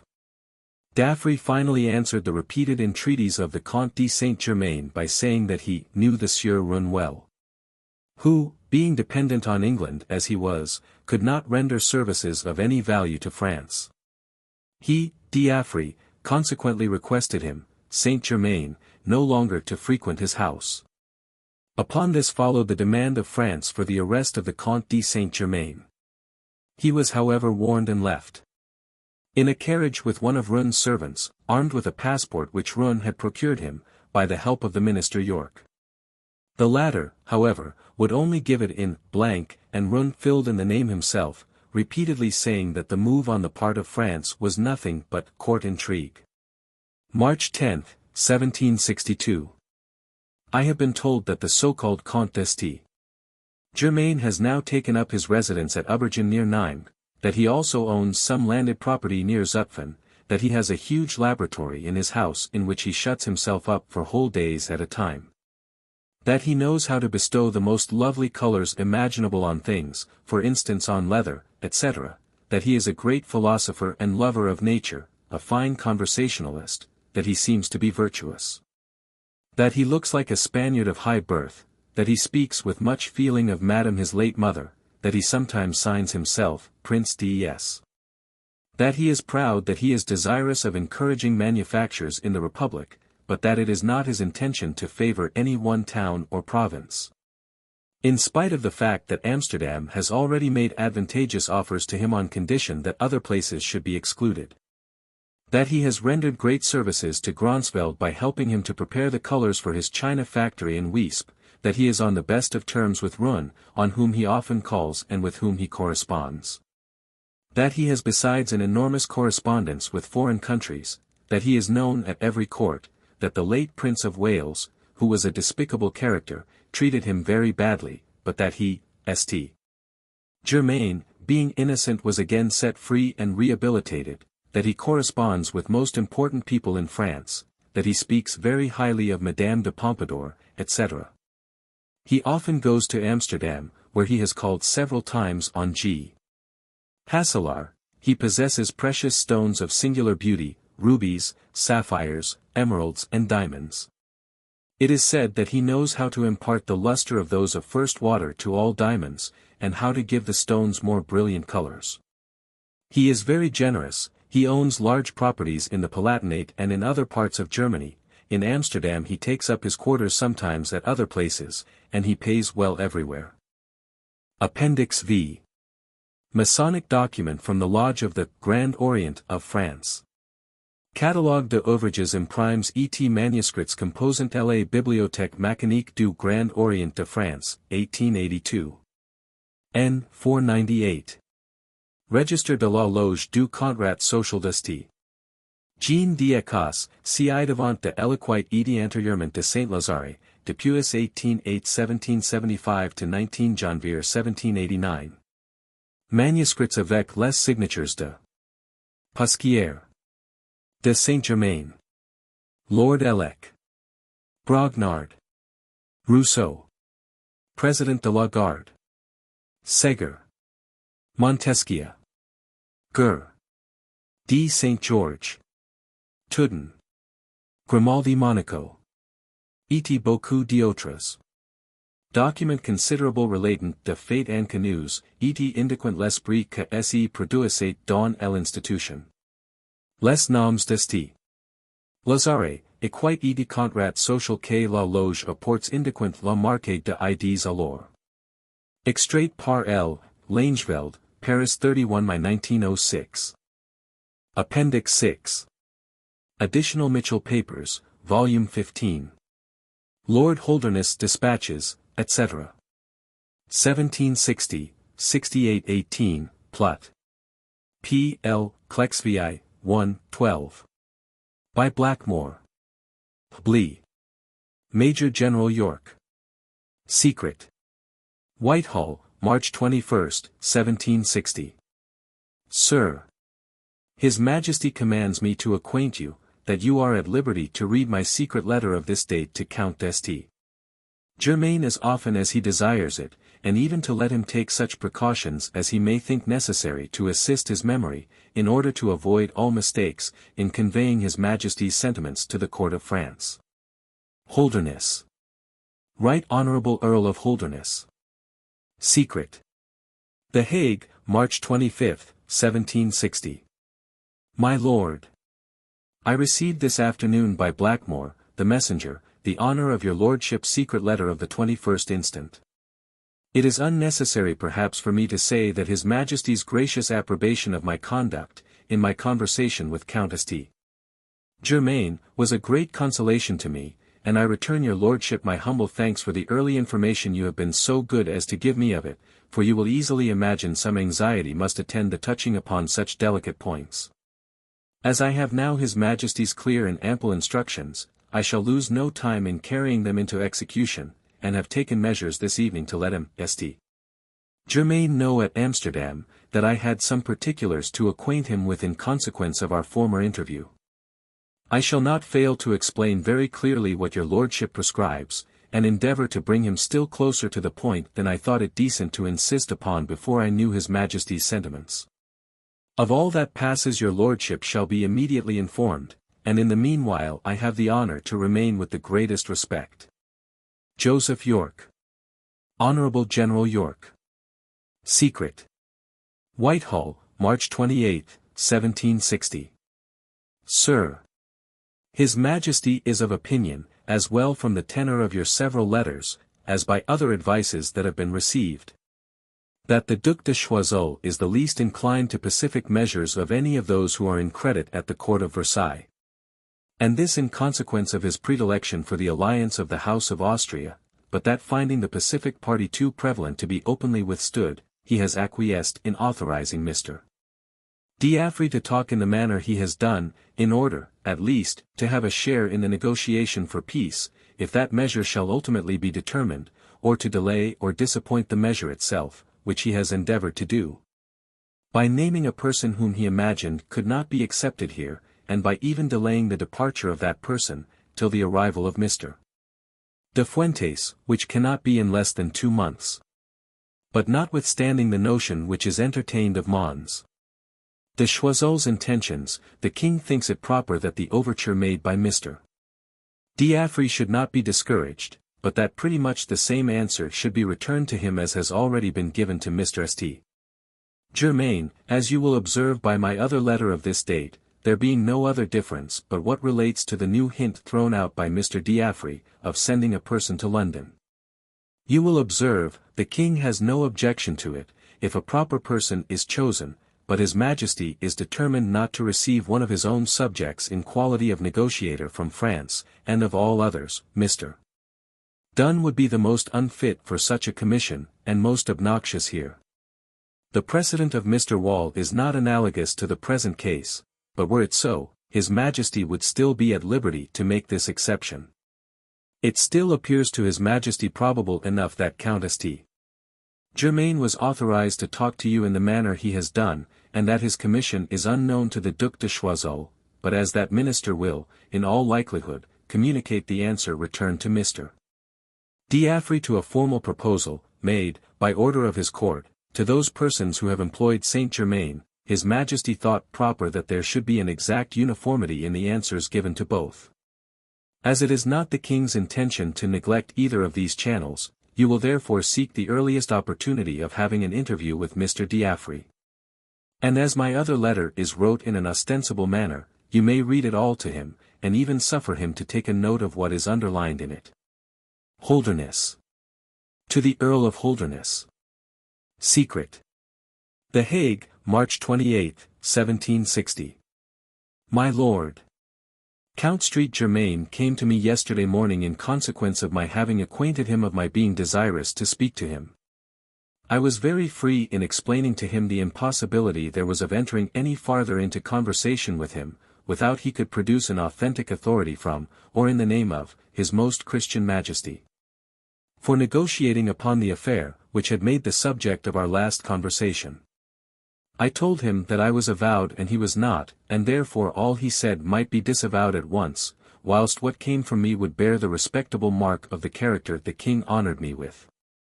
I was as strong as possible upon this point, by way of introduction to the communication I had leave to make to him, by the orders contained in your lordship's secret letter of the 21st Inst.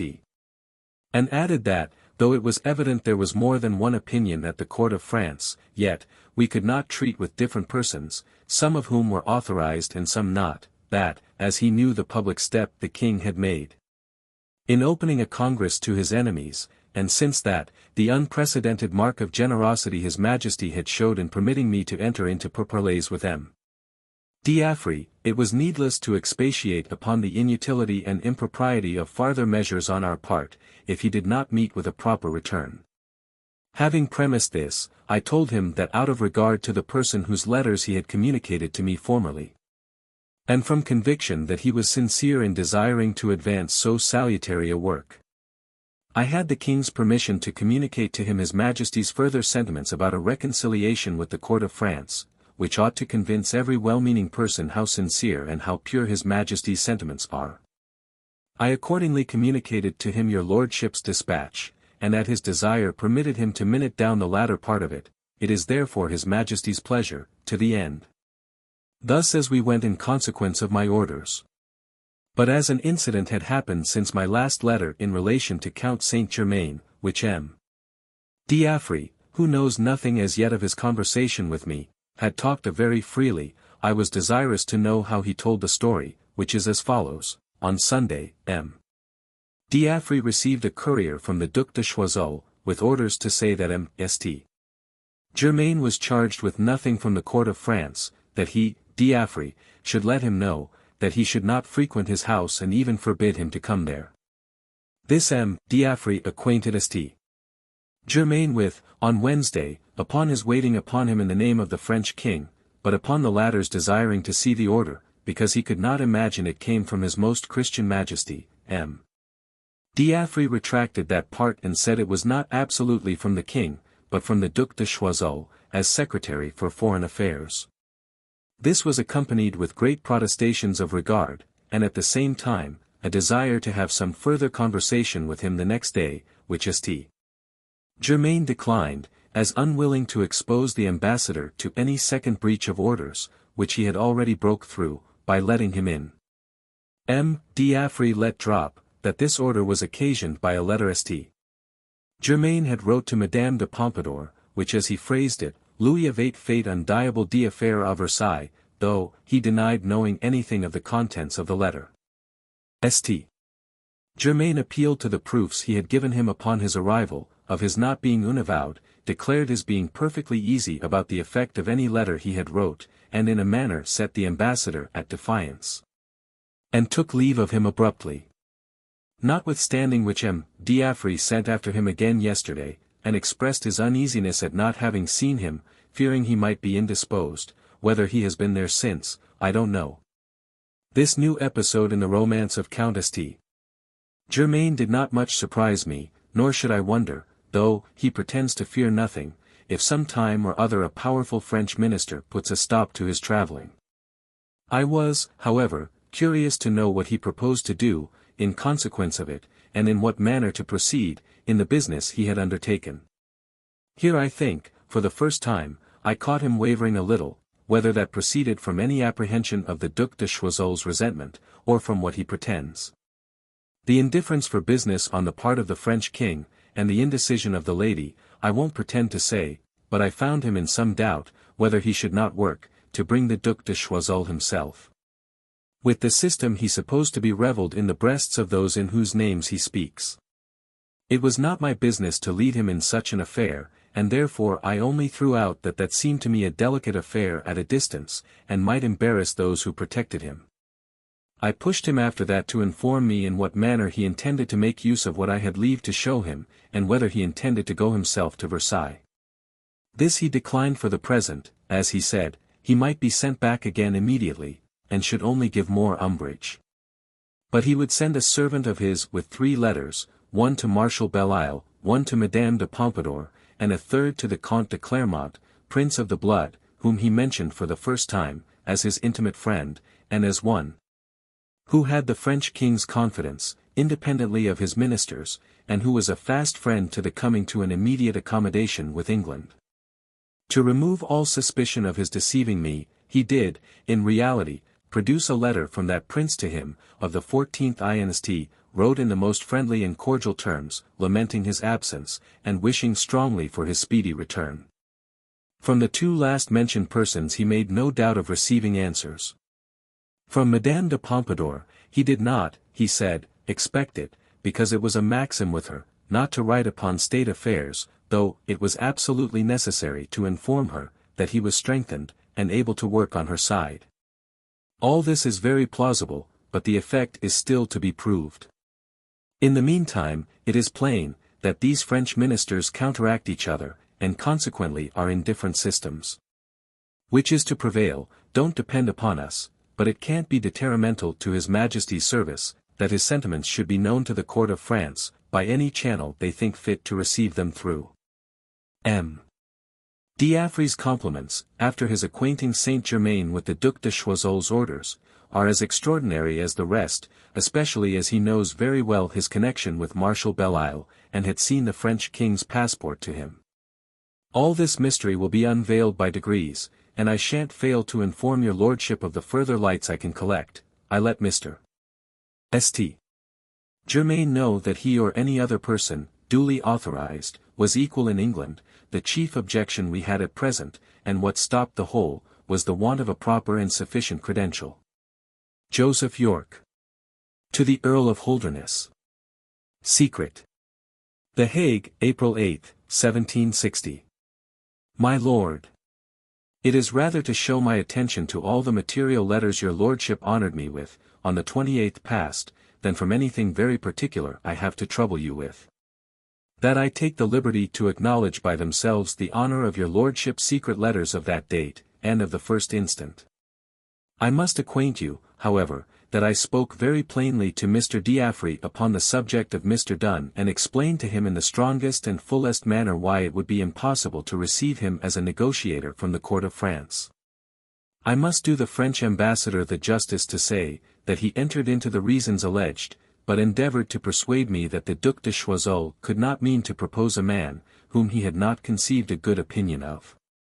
But that he hoped upon the representations he should now make to him, in form, that would be waived. Mr. St. Germain is still at The Hague, but has not as yet produced anything new from France, and it is highly probable that after the noise his first letters made, nobody will care to risk a direct correspondence with him, which may cross the Duc de Choiseul's measures. Mr. D'Affry pretends that that French minister is desirous of peace, because his most Christian Majesty is, and that it is serving his master according to his wishes. Indeed, the reserve the French ambassador observes towards the ministers of their allies here, the awkward uneasiness he shewed lest they should know we had met, and several expressions he let drop about them and their courts, would incline me to think, that peace is the object of France, and that the pacific party is the most prevalent, but for the proof of that we must wait for the answer to the communication I have just made, which is so fair and so confidential, that if they don't come into it, there cannot remain the least doubt hereafter of their determination to try the fate of the campaign. I am infinitely obliged to your lordship for encouraging me with the assurance of His Majesty's approbation of my conduct, and I humbly recommend myself to the indulgence of His Majesty and of his servants, in the course of this delicate affair. Joseph Yorke. From Mr. Mitchell to Lord Holderness. Headquarters at Freiburg. Thursday, March 27, 1760. My Lord. Twice I had the honor of your lordship's courier of the 4th by Badmore, and of the 14th by a Prussian courier. I have communicated the same to His Prussian Majesty's friendship, and unreserved confidence. He said he would follow the King's example. The King of Prussia thinks, that nothing certain can be concluded from all that has passed between Gen. Yorke and the French ambassador, to the 4th Inst., but he added he was in daily expectation of hearing something from France, that might be depended upon. That he already had had accounts, that the person sent from the court of Gotha had been well received, that the Bailly de Froulay, immediately upon reading his letter, went to Versailles.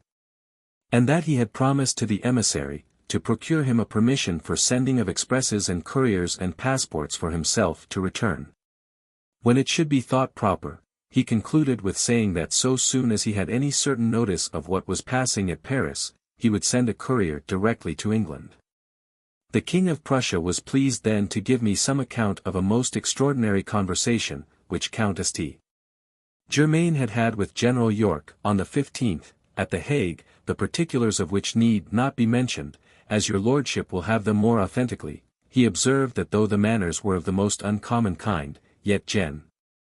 Yorke had done to give your lordship an immediate account of what had passed, that it was very probable the Count may have been employed in this secret commission by the Marshal Belle-Isle, without the knowledge of the other French ministers, as the cabinet is extremely divided.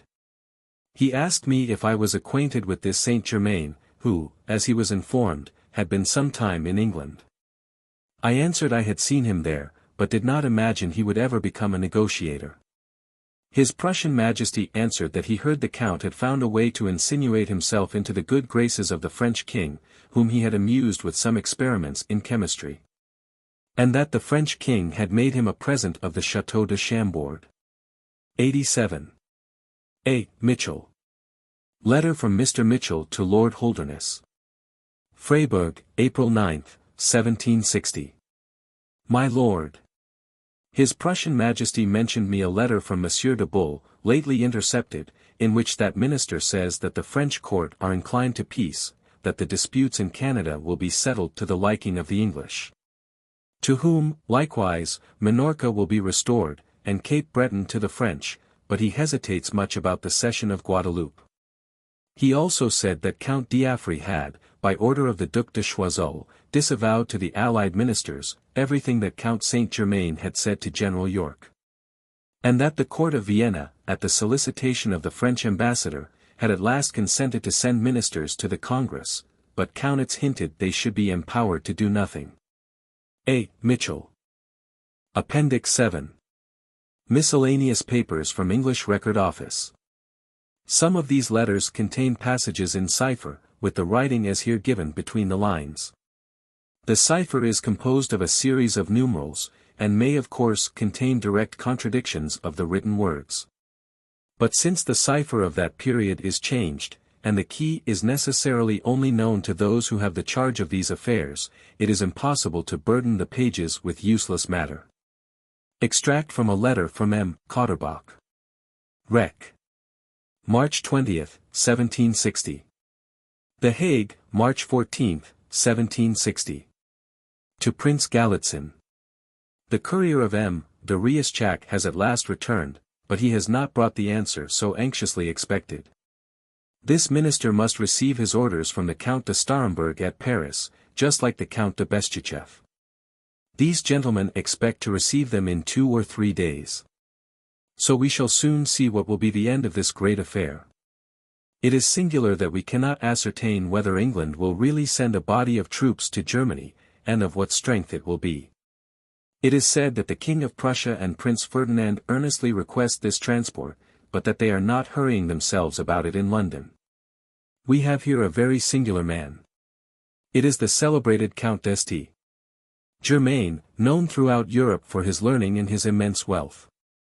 He is charged with an important commission in this country, and he talks much of saving France by different means from those formerly used by the famous Maid of Orleans.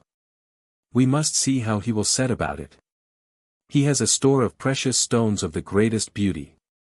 He claims to have snatched from nature her highest secrets and to know her throughout. But the most curious thing is that he is said to be over 110 years of age. He looks, however, not more than 45. Gaudiant bene nati. I wish I could get at his secret for your benefit, monsieur, and for my own also. He is a warm supporter of Madame de Pompadour and of the Marshal de Belle-Isle, and he detests the 2 brothers Paris, to whom he attributes all the misfortunes of France. He talks very freely of all that concerns this kingdom from king to clown. The letters from Germany have brought us nothing new. Copy of a letter from M. Katterbach. Rec. March 25, 1760. The Hague, March 19, 1760. To Prince Galitzin. You will already have seen, Monseigneur, the list of the Prussian armies which a courier has brought to London, and which has also been communicated to M. Verilot at Berlin.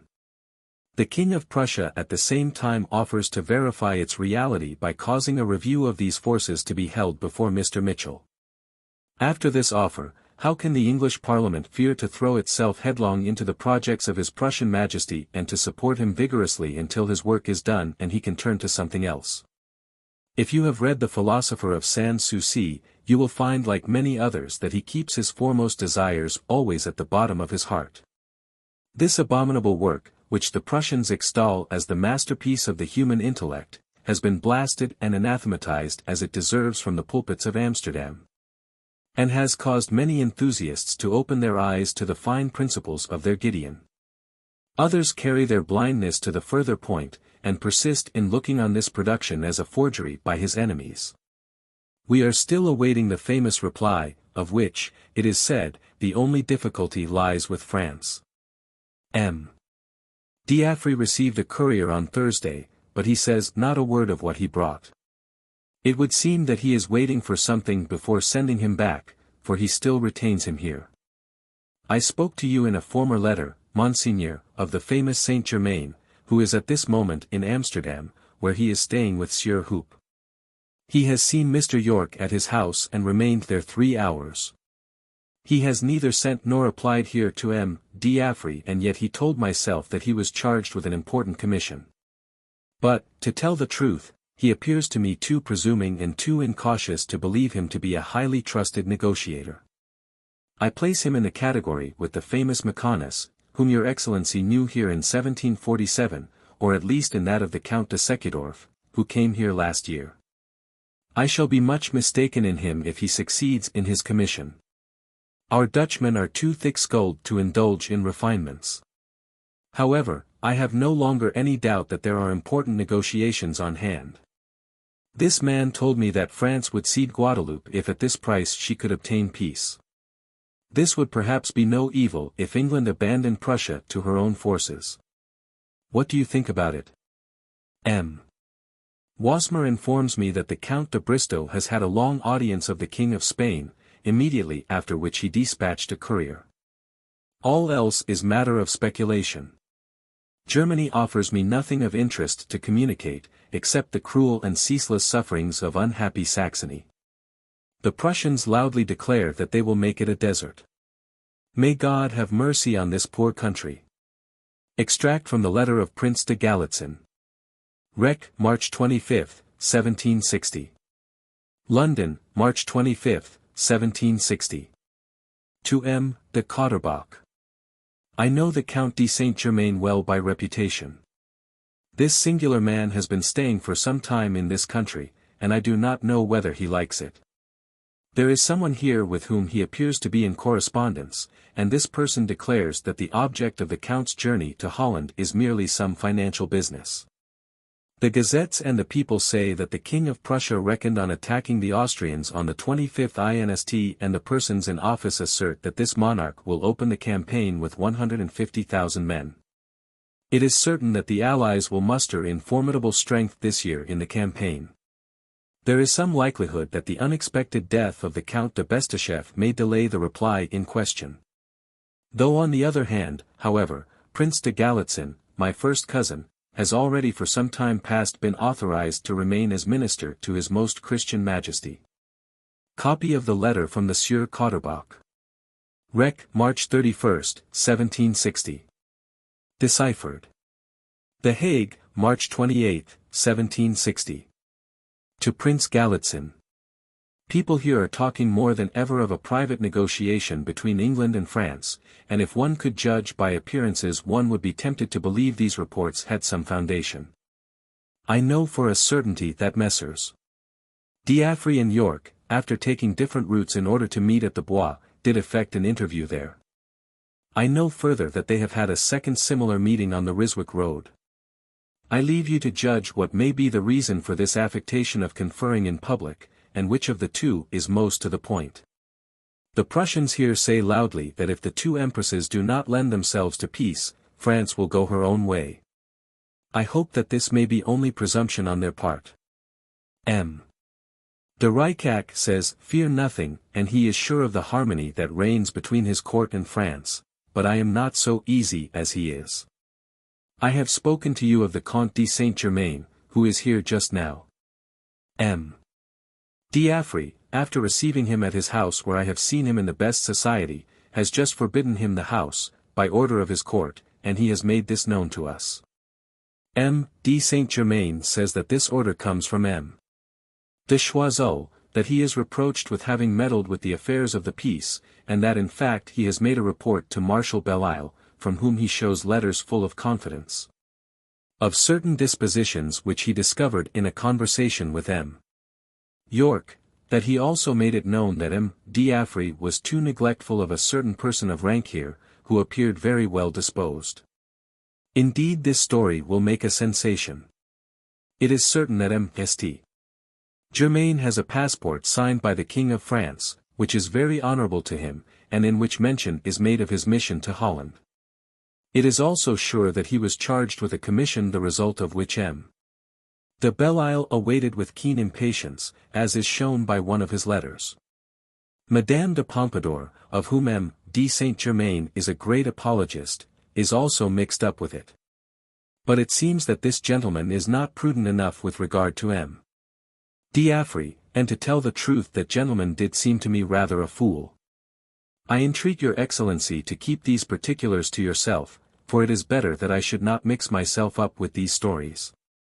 Your Excellency will see by the Leyden Gazette that the King of Prussia has, for urgent cause, just withdrawn the commissions of the shipowners of Emden. That means something. The Swedish minister here has told me that in England they have set completely at liberty, with an indemnification of £1,000, a Swedish vessel captured by a Prussian armature, and that the latter has been declared a privateer. I add to this some remarkable writings of the philosopher of Sans Souci, and you will see what judgment is passed upon them in Switzerland. They have just accorded a kind of approbation to this book in Berlin, where it is to be reprinted by authority. It will be applauded by miscreants, but abhorred by all honest people, and the Supreme Being who is infamously outraged in it, will one day confound the impiety of its author and of those who give him their plaudits. Copy of letter from Prince Galitzin. Rec, April 1, 1760. London, April 1, 1760. To M. de Cotterbach. I have read not without surprise the envenomed shaft of abominable impiety contained in fragments of the book in question, which you were kind enough to send me, although indeed nothing ought to surprise us on the part of this impious author. This latest production of his perverse mind is worthy of his odious sentiments. I shall be greatly obliged to you, monsieur, if you will kindly send me some time the whole of this book. I am not astonished that on the complaint of the Count de Golovkin the sale of this wretched book has been prohibited, but I am very much so that dares to announce publicly the printing of such blasphemy. And it seems to me that he may be made to repent of his boldness. I am utterly ignorant of what foundation there is for speaking, with you, of a private negotiation between England and France. Here, we do not hear the slightest hint of such a thing, and if it were so, I should have been able to learn something of it. Those promenades spoken of in the Bois and at Ryswick do not appear of sufficient consequence to make one credit such rumors, telling at most only of presumption on one side and of imprudence on the other. Nevertheless, perfectly innocent as this conduct may be, it is, I venture to say, very much out of place under present circumstances. Still less can one approve of this eager and confident affectation of insinuating to the same persons that it is only owing to a certain court that a certain reply, so much wished for, does not arrive. Insinuations of this kind, being all reported here, cannot remain unknown to the persons interested.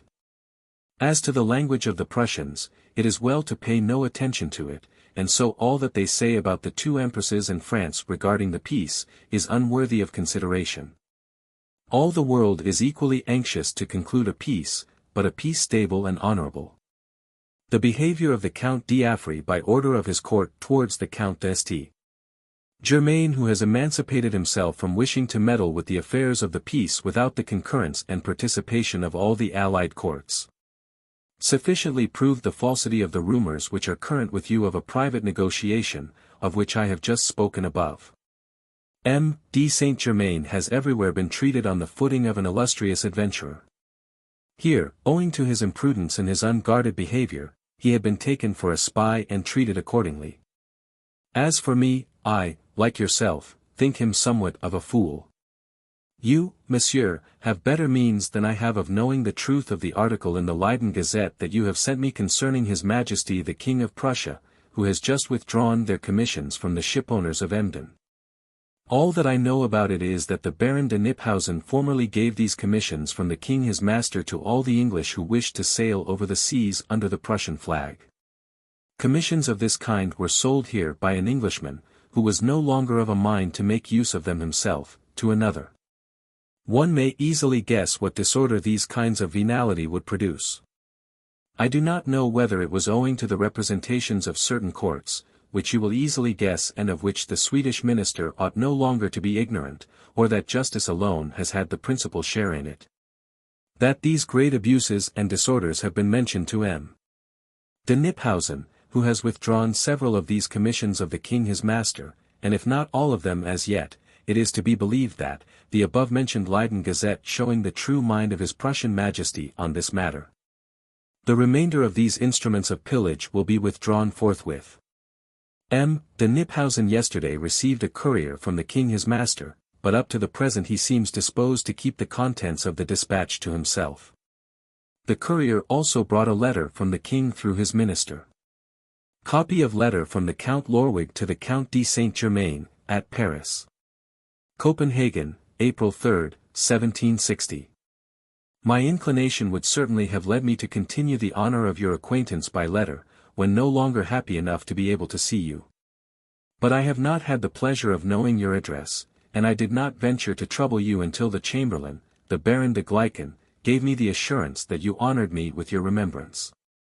Accept this token of my gratitude and of the joy that I feel in having once more found an opportunity of thanking you for all the kindness and friendship with which you honored me in England. The sword which you presented to me and the letters which you wrote to me, I have kept as a possession too valuable for me ever to part with. But the honor of your remembrance of me is too deeply graven on my heart to allow me to lose this opportunity of assuring you of the profound esteem which is due to your dear self. Pray give me news of yourself and your commands if I can be of use to you in any way in this country, and believe me, I am so rejoiced to find my friend again, allow me to use this term, that I know not how to express all my gratitude to you. Pray receive this letter kindly, and believe that it is with true pleasure that I can repeat that I am and shall be throughout my life. P.S. The address which is on this letter was given me by the Baron de Gleichen. He told me that you wish to be written to in this way. Should you, my dear Count, honor me with a reply, my address is, Count de Danskjöld Lorwig, Knight Chamberlain and Admiral. To the Comte de Saint-Germain, at The Hague.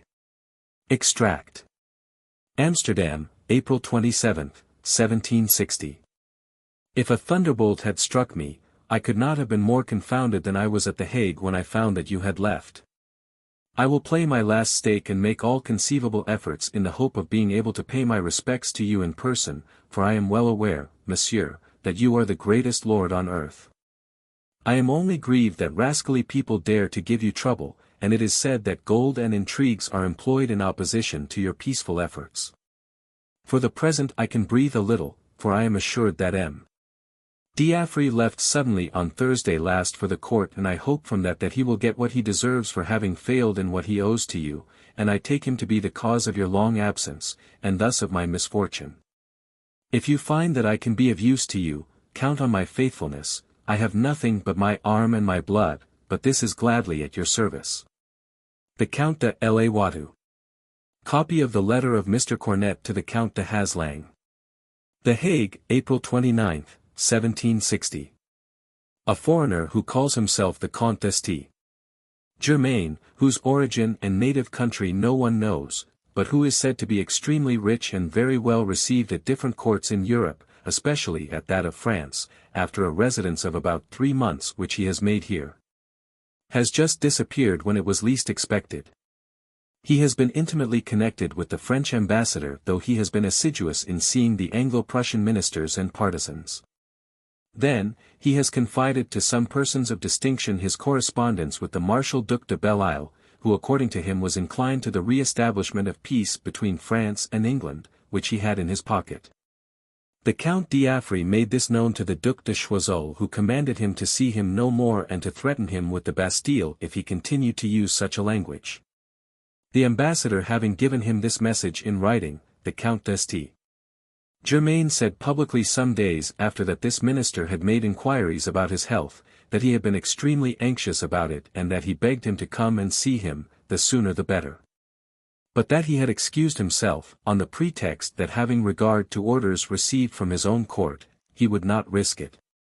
This contradictory conduct on the part of the ambassador is attributed to an order that had come to him from the Duc de Belle-Isle, and is regarded as a clear proof of the little unanimity reigning between the 2 French secretaries of state.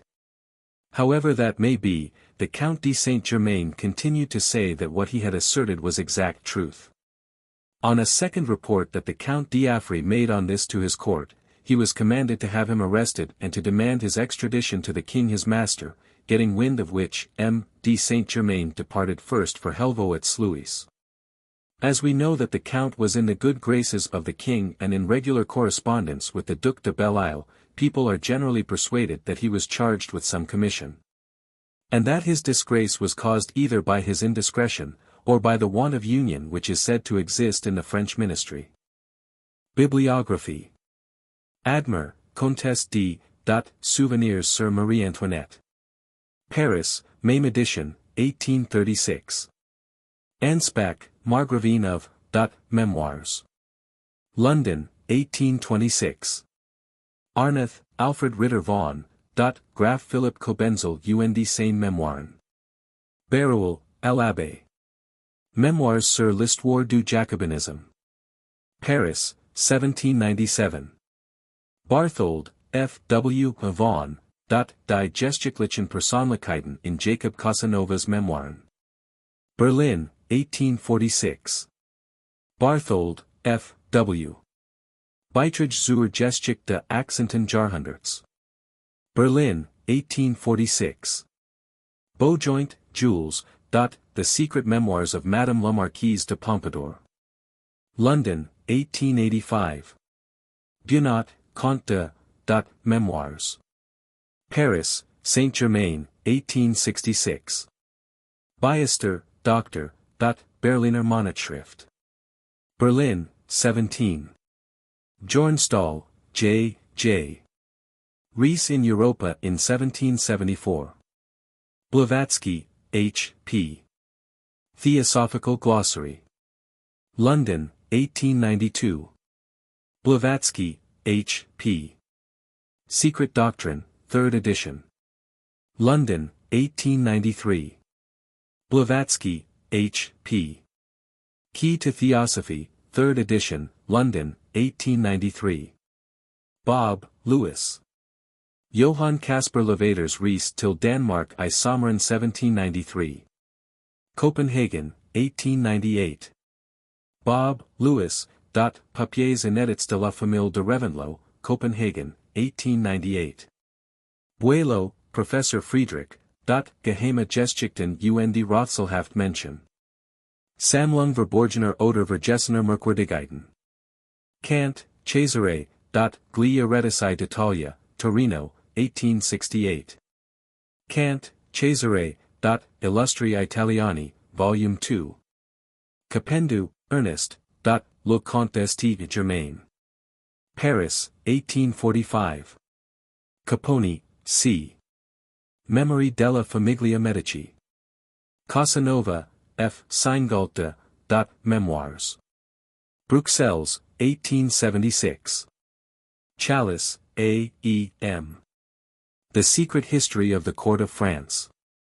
London, 1861. Clifford, R. Translator, Memoirs illustrating the history of Jacobinism. London, 1797-8. Cobenzel, J. P. Graf P. Cobenzel. Wien, 1885. Croquis, Le Marquise de, Souvenirs. In Bibliothèque Choisy, edited by M. Cousin. Deschamps, N. Les Sociétés Secrètes et la Société, OU Philosophie de l'Histoire Contemporaine, Vol. 2. Paris, 1881. Diderot, Correspondence de Grimm et Diderot, Part 3, Volume 3. Paris, 1829. Duffert J. N. Comte de Cheverny. Memoirs sur le règne de Louis XVI. Paris, 1886. Eckert, E. E. Magazin der Beweisführer für Verithilung de Freimorer Ordens, I. 137. Leipzig, 1857. Frederick II de Livre de 1759 à 1760. Œuvres posthumes de Frederick II, Roi de Prusse. Berlin, 1788. Frederick II Œuvres complètes de Frederick II. Berlin, 1790. Gassecourt, Cadet de, Le Tombeau de Jacques de Molay. Paris, 1795. Genlis, Madame la Comtesse de, Memoires inédites pour servir à l'histoire de 18 et 19 siècles. Paris, 1825. Gleichen, C. H. Baron de, Memoirs. Paris, 1868. Graefer, Franz, Klein Wiener Memoiren. Wien, 1846. Grossley, P. F. Member de l'Académie de Inscriptions et Belles Lettres de Londres, Œuvres inédites. Paris, 1813. Hash, J. C. Diplomatische Geschichte, Dresden. Hogwitz, Comte de, Fragments de Memoirs inédites. Jena, 1830-1857. Haussett, Madame du, Femme de Chambre, Memoirs. Paris, 1824. Hesse-Kassel, Karl Prinz de, Memoirs de mon temps. Copenhagen, 1861. Hezekiel, George, Abenteuerliche Gesellen. Berlin, 1862. Horn, Baron J. Memoirs. Paris, 1799. Lamberg, Count Joseph Maximilian von, Le Memorial d'un Mondaine. Cap Corso, 1774. Lamberg, Mad Jos von. Tagenbuch eins Weltmanns. Frankfurt am Main, 1775. Leroy, C. G. Louis XV. Edie Madame de Pompadour. Paris, 1876, edition by A. Poulet Molasses. Elvie, Eliphas, Histoire de la Haute Magie. Paris, 1860. Mauvillain, J. Geschichte Ferdinands, Herzog von Brunswick-Lüneburg. Leipzig, 1794. Méniel, Edouard, Casanova Edison Temps. Paris, 1911. Menzel U. G. Vermischt Nachrichten und Bemerkungen. Erlangen, 1816. Menu von Minutelei. Correspondence to Frederick II. Avec le Comte Algarotti.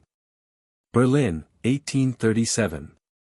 Minutelei, General Lieutenant von, der Graf von Haugwitz, etc.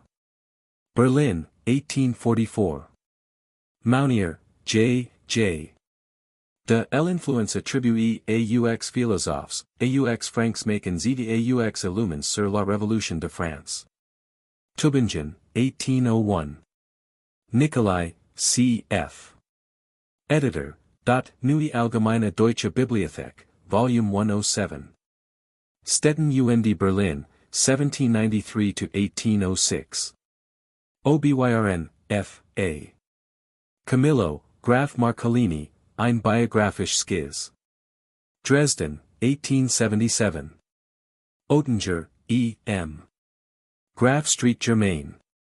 Leipzig, 1846. Patrice de Broglie, L. M. Œuvres inédites de P. J. Grossley. Paris, 1813. Saint-Germain, a book of music composed by St. Germain. In the library of the castle of Rodnitz in Bohemia, the property of Prince Ferdinand versus Lobkowitz.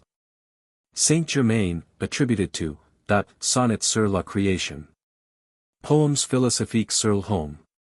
Paris, Mercier, 1795. Sipstein, Cornelius Ascanius van, Voltaire, Saint-Germain, etc., Historische Herinnerungen. S. Gravenhage, 1869. Thibault, Dieudonné, Original Anecdotes of Frederick II. Trans. From French. London, 1805. Thibault, Dieudonné. Mes souvenirs de 20 ans de séjour à Berlin. Paris, 1813. Touchard Lafosse, G. Chronique de l'Oedeberf, de petits appartements de la cour et de salons de Paris sous Louis XIV, La Régence, Louis XV. Et Louis XVI. Paris, 1864. Voltaire, edition by Buchat, Ovre. Paris, 1829–40. Vulpius, C. A. Editor, Curiositäten der Physisch-Literarisch-Artistisch, etc. Weimar, 1811–23. Walpole, Horace, Earl of Orford, Letters to Sir Horace Mann. London, 1833. Walpole, Horace. George II. London, 1846. Weber, Dr. Karl von, Aus wir Jahrhunderten. Mitteilungen aus dem Hauptstaatsarchiv zu Dresden. Tauchnitz, Leipzig, 1857. Wekelin, W. L. Chronologien. Frankfurt am Main, 1779. Wraxall, Sir P. L. Memoirs of the Courts of Berlin, Dresden, Warsaw and Vienna in the years 1777, 78, 79. London, 1800. Wraxall, Sir P. L. Remarkable Adventures and Unrevealed Mysteries. London, 1863. Anonymous Authors. A Few Words About the First Helpers of Catherine II, Volume 18. 1869. Le Comte de Saint-Germain et la Marquise de Pompadour par M. Auteur de Mémoires d'une femme de qualité et de la Duchesse de Fontanges. Paris, 1838. Freimaurer Bruderschaft in Frankreich. Materials for the History of the Russian Literature. Edited by P. A. Efremov, St. Petersburg, 1867. Taschenbuch für Alchemissen, Theosophen und Weisensteinforscher, die es sind und werden wollen. Published by Christian Gottlieb Hilscher, Leipzig, 1790. Biographies, Encyclopedias, etc. Allgemeine Enzyklopädie by Ersch und Gruber. Leipzig, 1818, sub voce. Bibliographie biographique. Ed. Ettingen, Leipzig, 1850, sub voce. Genealogischer Archivarius. Historische Nachrichten aus dem Jahr 1734. Ed. M. Ranft, Leipzig. Grande Biographie Universelle du 19e siècle. La Rouse, Paris, 1825, sub voce. Historisch Bibliographisches Buntoler. F. Graefer, Brunn, 1824, sub voce. Myers Gross Conversations Lexikon für die Gebildeten Stand, Volume 7, page 679. Heilberghausen, 1871-72. Österreichische National Encyclopädie. F. Geffer, Wien, 1835-37, sub voce. Royal Masonic Cyclopedia. Mackenzie, London, New York, 1877, sub voce. Periodicals. All the Year Round. London, 1859. Berlinische Monatschrift. Band 2, Berlin, June, 1785. Cornhill Magazine, Historical Mysteries, by A. Lang. London, November 1904. Gartenlaub, Bras Jahrbilder von A. V. D. Elba. Weimar, 1884. N. 38, 39. Gentleman's Magazine. April, 1760. Literarisches Wochenblatt der Borsenhall, continued as Literarische Blätter der Borsenhall. Hamburg, 1834, N. 914. London Chronicle, June 3, 1760. Neue Berlinische Monatschrift. Berlin und Stetten, Band 7, 8. 1802. 19th Century. January 1908. Notizie del Mondo. Florence, July, 1770. Once a Week. London, July 10, 1861. Psychisch Studien, Monatliche Zeitschrift. Edited by A. Aksakoff. Leipzig, 1885, page 430. The End.